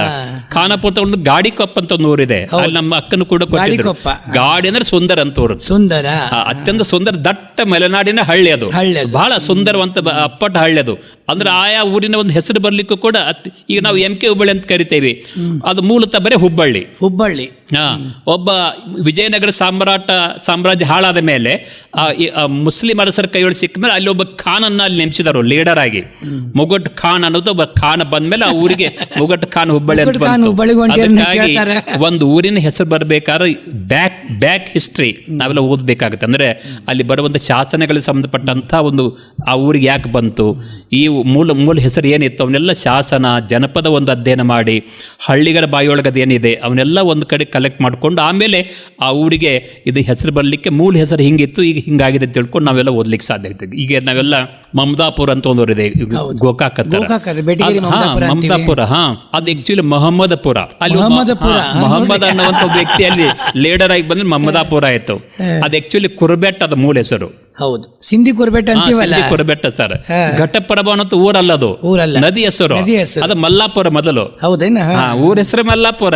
ಅದು ಹಳ್ಳಿ ಇರೋದ್ರಿಂದ ಮಂದಿಗೆ ಅನಿಸ್ತು, ಇಲ್ಲ ಇಂಗ್ಲಿಷರು ಅಲ್ಲಿ ರೈಲ್ವೆ ಟ್ರ್ಯಾಕ್ ಮಾಡಿದ ಮೇಲೆ ಒಂದು ಜಂಕ್ಷನ್ ಮಾಡಿದ ಮೇಲೆ ಇಲ್ಲ ಮಲ್ಲಾಪುರ ಸರಿ ಆಗುದಿಲ್ಲ, ಘಟಪ್ರಭ ಅಂತ ಇಟ್ಕೊಂಡು ಆಮೇಲೆ ಅವ್ರು ರೀನೇಮಿಂಗ್ ಮಾಡಿದ್ರು. ಆಕ್ಚುಲಿ ಘಟಪ್ರಭ ಊರಲ್ಲ, ಅದು ಊರಲ್ಲ, ಒಂದು ನದಿ ಅದು. ಆ ನದಿ ಹೆಸರು ಊರಿಗೆ ಬಂತ ಅಷ್ಟೇ ಹೊರತಾಗಿ ಒರಿಜಿನಲಿ ಅದು ಮಲ್ಲಾಪುರ ಅಂತ ಹೆಸರು. ಹೀಗಾಗಿ ಚಿಕ್ಕೋಡಿ ಪಕ್ಕಕ್ಕೆ ಹಿರೇಕೋಡಿ ಅಂತಿದೆ. ಕೋಡಿ ಅಂದ್ರೆ ಒಂದು ಸಣ್ಣ ಹಳ್ಳ ಅಂತ ಅರ್ಥ. ಗಾತ್ರ ಸೂಚಕ ಹಳ್ಳಿ ಕೆಲವೊಂದು ಬರ್ತಾವೆ, ಚಿಕ್ಕೊಂಬಿ, ಹಿರೇಕೊಂಬಿ, ಚಿಕ್ಕಮನವಳ್ಳಿ, ಹಿರೇಮನವಳ್ಳಿ ಎಲ್ಲ ಕಡೆ. ಹೌದು, ಅಂದ್ರೆ ಇಲ್ಲೇ ಕುಂತ ಹೇಳ್ಬೋದು, ಚಿಕ್ಕೋಡಿ ಅಂತಿದ್ರೆ ಪಕ್ಕಕ್ಕೆ ಹಿರೇಕೋಡಿ ಇದೆ ಅಂತ. ಚಿಕ್ಕೊಂಬಿ ಅಂದ್ರೆ ಹಿರೇಕೊಂಬಿ ಬೇಕು, ಚಿಕ್ಕಮನವಳ್ಳಿ ಅಂದ್ರೆ ಹಿರೇಮನವಳ್ಳಿ ಬೇಕೇ ಬೇಕು. ಅಂದ್ರೆ ಎರಡು ಅಕ್ಕಪಕ್ಕೊಳಗೆ ಇರ್ತಾವೆ. ಕೆಲವೊಂದು ದಿಕ್ಸೂಚಿ ಹಳ್ಳಿಗಳಿರ್ತಾವೆ. ಈಗ ನೀವು ನಾವೆಲ್ಲ ದಕ್ಷಿಣ ಕನ್ನಡ ಜಿಲ್ಲೆಯೊಳಗೆ ಮೂಡುಬಿದಿರಿ, ಪಡುಬಿದಿರಿ, ಮೂಡನಕ್ಕೆ ಇರುವಂತದ್ದು ಮೂಡುಬಿದಿರಿ, ಪಡವನಕ್ಕೆ ಪಡುಬಿದಿರಿ. ಹಂಗಿಲ್ಲಿ ಮೂಡಲಿಗೆ ಅಂತ ಒಂದು ಊರಿದೆ ಸರ್. ನನಗದು ಹೌದು ಸರ್, ಮೂಡನ ದಿಕ್ಕಿಗಿರುವಂತದ್ದು. ಅಲ್ಲಿ ಇವತ್ತು ಪಡವನ ದಿಕ್ಕಿಗೆ ಒಂದು ಊರಿದೆ ಸರ್. ಅದೆಲ್ಲ ಈಗ ಊರ ಹೆಸರು ಬದಲಾಗಿದೆ. ಆದ್ರೆ ಆ ಮೂಡಲಿಗಿರುತ್ತೆ, ಪಡವಲಿಗೆ ಅಂತ ಒಂದು ಊರು ಇರಕ್ಕೆ ಚೇಂಜ್ ಆಗಿರ್ತಾವೆ. ಹೌದು, ಚೇಂಜ್ ಆಗಿರ್ತಾವೆ. ಕೆಲವೊಂದು ಊರು ನಾಶ ಆಗಿರ್ತಾವೆ, ಈಗ ಇರೋದಿಲ್ಲ. ಆದ್ರೂ ಕೂಡ ಆ ರೀತಿ ಒಳಗೆ ನಾವು ಒಂದು ಗ್ರಾಮಗಳನ್ನ ಅಧ್ಯಯನ ಮಾಡ್ಕೊತ ಕಾಗವಾಡ ಹೋಗಿ ಕಗ್ಗವಾಡ ಇದ್ದು ಕಾಗವಾಡ ಆಯ್ತು, ಕಡೆಯ ವಾಟ ಹೋಗಿ ಕಾರವಾರ ಆಯ್ತು. ಹೀಗೆ ಬಹಳ ಸುಂದರವಂತ ಒಂದು ನನಗೆ ಅದ್ರ ಬಗ್ಗೆ ಕುತೂಹಲ ಬಹಳ ಸರ್. ಈ ನಿಪ್ಪಾಣಿ ಅಂತ ಕೆಲವು ಹುಡುಗರಿಗೆ ಸರ್, ನಮ್ಮ ಊರಿಗೆ ಯಾಕೆ ಹೆಸರು ಬಂತು, ನಿಪ್ಪಣ್ಣನ ಪಾಳ್ಯ. ನಿಪ್ಪಣ್ಣ ಅಂತ ಒಬ್ಬ ವ್ಯಕ್ತಿ, ಪಾಳ್ಯದ ಹಳ್ಳಿ. ಬೂದ್ಯಾಳ ಅಂತ ಯಾಕೆ ಬಂತು, ಬೂದಿಯ ಪಾಳ್ಯ. ಕೆಲವು ಊರಿಗೆ ಸೊಟ್ಟಟ್ಟಿ ಅಂತ ಒಂದು ಊರಿದೆ ಸರ್. ಅದು ಊರದ್ದು ಮೂಲತಃ ಒಮ್ಮೆ ಸುಟ್ಟು ಹೋಗಿತ್ತು, ಆಮೇಲೆ ಅದು ರೀಕನ್ಸ್ಟ್ರಕ್ಟ್ ಮಾಡಿದ್ರು, ಸೊಟ್ಟಟ್ಟಿ ಅಂತ ಊರು ಬಂತು. ಹಾರುವಗೇರಿ, ಅಲ್ಲಿ ಅದನ್ನ ಕೆಲವರು ಹರಗಿರಿ ಅಂತ ಮಾಡ್ಕೊಂಡಿದ್ರು. ನಾನು ಹೇಳಿದೆ ಇದು ಮೂಲತಃ ಬ್ರಾಹ್ಮಣರ ಊರು. ಹಾರುಗೇರಿ ಬ್ರಾಹ್ಮಣರು ಜಾಸ್ತಿ ಇದ್ರು. ಅಲ್ಲಿ ಊರು ಸುತ್ತಮುತ್ತ ಇವತ್ತು ಕೂಡ ಯಜ್ಞ ಮಾಡುವಂತ ಕುಂಡಗಳು ಸಿಗ್ತಾವ ಸರ್. ಹೌದೌದು, ಅದನ್ನ ನೆಲವನ್ನ ಎಗೆದಾಗ ಆ ಮೂಲತಃ ಹಾರೂರೇ ಜಾಸ್ತಿ ಇರುವಂತ ಒಂದು ಊರು. ನಂತರ ಹಾರುಗೇರಿ ಅಂತ. ಆ ರೀತಿ ಒಳಗೆ ಜನಾಂಗವಾಚಿ, ಸಸ್ಯವಾಚಿ, ದಿಕ್ಸೂಚಕ ವಾಚಿಗಳು, ಮುಂದೆ ಶಿಲಾವಾಚಿಗಳು ಅಂತ ತಿಳ್ಕೊಂಡು ನಾವು ಬೈಫರ್ಕ್ಷನ್ ಮಾಡಿಕೊಂಡು ಆ ಒಂದು ರೀತಿಯ ಒಂದೊಂದು ಜಿಲ್ಲೆ ಬಗ್ಗೆ ವಿಶೇಷ ಅಧ್ಯಯನ ಮಾಡಿದಾಗ ಬಹಳ ಒಂತಿ ಮುಂದಿನ ಜನಾಂಗಕ್ಕೆ ಇವತ್ತು ನಮ್ಮ ಹಳ್ಳಿಗಳ ಹೆಸರು ಕೂಡ ಬದಲಾಗ್ತಾ ಇದ್ದಾವೆ. ಇಲ್ಲಿ ಬೈಲೊಂಗಲ್ ಬಹಳ ವಿಶೇಷವಾಗಿರುವಂತದ್ದು. ಮೂಲತಃ ಬರೀ ಹೊಂಗಲದು. ಇವತ್ತು ಕೂಡ ಹಳ್ಳಿಗಳ ಬಾಯಿಗೂ ಹೊಂಗಲ ಇದೆ. ಹೊಂಗಲ ಅಂದ್ರೆ ಹೊಣ್ಣು ಕೊಳ. ಅಲ್ಲೊಂದು ಕೊಳ ಇತ್ತು ಸರ್, ಕೆರಿಗೆ ಅದ್ರ ವರ್ಣನಾತ್ಮಕವಾಗಿ ಇದಿಲ್ಲ. ಸಾದಾ ಕೆರೆ ಅಲ್ಲಿ ಬಂಗಾರಿ ಕೆರೆ ಅಂತ, ಬಂಗಾರ ಕೆರೆ. ಅದು ಆ ಕೆರೆ ಬಯಲಾದ ಮೇಲೆ ಬಯಲು ಹೊಂಗಲ ಅಂತ.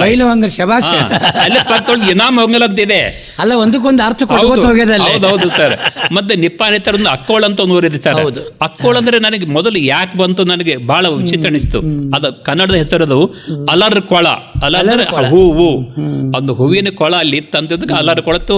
ಅದು ಅಲರ್ ಕೊಳ ಹೋಗಿ ಇವತ್ತು ಅಕ್ಕೋಳ ಆಗಿದೆ. ಅಕ್ಕೋಳ ಅಂತಂದ್ರೆ ನೀವು ಅದರಿಗೆ ಅರ್ಥ ಹುಡುಕಲಿಕ್ಕೆ ಹೊರ ಸಿಗೋದಲ್ಲ. ಅದು ಹಿಂದೆಲೇನು ಅಧ್ಯಯನ ಮಾಡಿದಾಗ ನಾವು ನಿಜಕ್ಕೂ ಕೂಡ ಬಹಳ ಇಂಟ್ರೆಸ್ಟಿಂಗ್ ಸಬ್ಜೆಕ್ಟ್, ನನಗಂತೂ ಬಹಳ ಖುಷಿ ಕೊಡುವಂಥದ್ದು. ಇವತ್ತು ಅದನ್ನೇ ಇಟ್ಕೊಂಡು ಒಬ್ರು ಶೋಭಾ ತಪ್ಸಿ ಅಂತ ತಿಳ್ಕೊಂಡು ಬೆಳಗಾವಿ ವಿದ್ಯಾರ್ಥಿ ಸ್ಥಳ ಬಗ್ಗೆನೇ PhD ಮಾಡಿದ್ದಾರೆ. ಬಹಳ ಖುಷಿ ಅನಿಸ್ತದೆ ಸರ್ ಎಲ್ಲ. ಇವತ್ತು ಈ ರೀತಿ ಒಳಗೆ ಕೆಲಸ ಆಗ್ಬೇಕು ಸರ್ ಎಲ್ಲ. ಕೆಂಪಣ್ಣವರ, ನಮ್ಮೂರ ಬಾನುಲಿ ಕೇಂದ್ರಕ್ಕೆ ಬಂದಿರಿ, ನಿಮ್ಗೆ ಏನ್ ಅನಿಸ್ಲಿಕ್ಕತ್ತದ ಈಗ? ಬಹಳ ಖುಷಿ ಆಯ್ತು ಸರ್, ತಾವೆಲ್ಲ ಬಹಳ ಸಂತೋಷ. ಯಾಕಂದ್ರೆ ಎಂತೆಂತ ಪ್ರತಿಭೆಗಳನ್ನ ತಾವೆಲ್ಲ ಬೆಳಗ್ಗೆ ತರ್ತಿದ್ರಲ್ಲ, ಬಹಳ ಸಂತೋಷ. ಯಾಕಂದ್ರೆ ನಮ್ಮ ಬೆಳಗಾವಿ ಹೀಗಿದೆ ಅಲ್ಲ, ವಿಶೇಷವಾದಂತ ಕನ್ನಡ, ಮರಾಠಿ, ಹಿಂದೂ, ಮುಸ್ಲಿಂ ಐಕ್ಯ ಕೇಂದ್ರ ಇದೆಲ್ಲ, ಯಾವುದು ಭೇದ ಭಾವ ಅನ್ನೋದೆಲ್ಲೇ ಇಲ್ಲ. ತಾವು ಎಲ್ಲರನ್ನ ಕರೆಸ್ತೀರಿ, ಒಬ್ಬ ಕಲಾವಿದರನ್ನ, ಸಾಹಿತಿಗಳನ್ನ, ಒಳ್ಳೊಳ್ಳೆ ಭಾಷಣಕಾರನ್ನ, ಕವಿಗಳನ್ನ, ನಾಟ್ಯಕಾರನ್ನ ಕರೆಸಿ ಅವರನ್ನ ನಾಡಿಗೆ ಪರಿಚಯ ಮಾಡಿಸುವಂತ ಕೆಲಸ ಇದೆಲ್ಲ. ನಿಜಕ್ಕೂ ಕೂಡ ಒಂದು ಸರ್ಕಾರ ಮಾಡ್ಬೇಕಂತ ಕೆಲಸ ತಾವು ಮಾಡ್ತಿದ್ರೆ ನಿಜಕ್ಕೂ ಕೂಡ ನಾನು ಬಹಳ ಅಭಿನಂದನೆ ಕೆಲಸ ಮಾಡ್ತೀನಿ. ನಿಜಕ್ಕೂ ಕೂಡ ನನಗೆ ತಮ್ಮ ಬಗ್ಗೆ ಬಹಳ ಧನ್ಯತಾ ಭಾವ ಮೂಡ್ತಿದೆ ಸರ್ ಎಲ್ಲ. ಜಗದ ಜಗುಲಿ ನಮ್ಮೂರ ಬಾನುಲಿ ಅಂತ ನಾವು ಕರಿತೀವಿ, ಎಲ್ಲರೂ ಬೇಕಲ್ಲ ನಮಗ. ಬೇಕು ಸರ್, ಬೇಕು. ಕೆಂಪಣ್ಣವ್ರ, ಹಾ ಸರ್, ಈಗ ನಮ್ಮ ಜಾನಪದ ಜಗತ್ತೊಳಗೆ ಹೇಳ್ತೀವಿ ನಾವು, ಅಂಕದ ಪರದೆ ಜಾರಿದ ಮೇಲೆ ನಾಟಕವಿನ್ನು ಉಳಿದುವುದು. ಆಮೇಲೆ ಗರ್ತಿ ಹೇಳ್ತಾಳ, ಮುಗ್ದಾವ ನಮ್ಮ ಜೋಳ, ಹೌದು ಸರ್, ಉಳ್ದಾವ ನಮ್ಮ ಹಾಡ, ಹೌದು ಸರ್, ಹೊತ್ತಾತಲ್ಲ ಹೌದು ಸಮೇತ ಮಾತು ನಾವು ಕೇಳಬೇಕು. ಸರಿ ಸರಿ ಸರ್. ಇನ್ನೊಂದು ಸಾರಿ ಹೊಸ ವಿಷಯದೊಂದಿಗೆ ಎಸ್ ಸರ್, ಇದೇ ಕೇಂದ್ರದಲ್ಲಿ ಇದೇ ಸ್ಥಳದಲ್ಲಿ ಮತ್ತೆ ಭೇಟಿಯಾಗೋಣ ಅಂತ. ನಮಸ್ಕಾರಗಳು. ನಮಸ್ಕಾರ, ನಮಸ್ಕಾರ ಸರ್. ಇದುವರೆಗೂ ತಮ್ಮ ಅಮೂಲ್ಯವಾದ ಸಮಯವನ್ನ ನಮ್ಮ ಜೊತೆ ಕಳೆದಿದ್ದಕ್ಕೆ ಶ್ರೀ ಡಾಕ್ಟರ್ PG ಕೆಂಪಣ್ಣವರ್ ಸರ್ಗೆ ತುಂಬು ಹೃದಯದ ಧನ್ಯವಾದಗಳನ್ನ ಅರ್ಪಿಸುತ್ತಾ, ಇದೇ ರೀತಿಯ ವಿಶೇಷ ಕಾರ್ಯಕ್ರಮಗಳಿಗಾಗಿ ಕೇಳ್ತಾ ಇರಿ ನಮ್ಮೂರ ಬಾನುಲಿ 90.8 ಕಮ್ಯುನಿಟಿ ರೇಡಿಯೋ ಸ್ಟೇಷನ್. ಚಿಂತೆ ಬಿಡಿ, ಚಿಲ್ ಮಾಡಿ.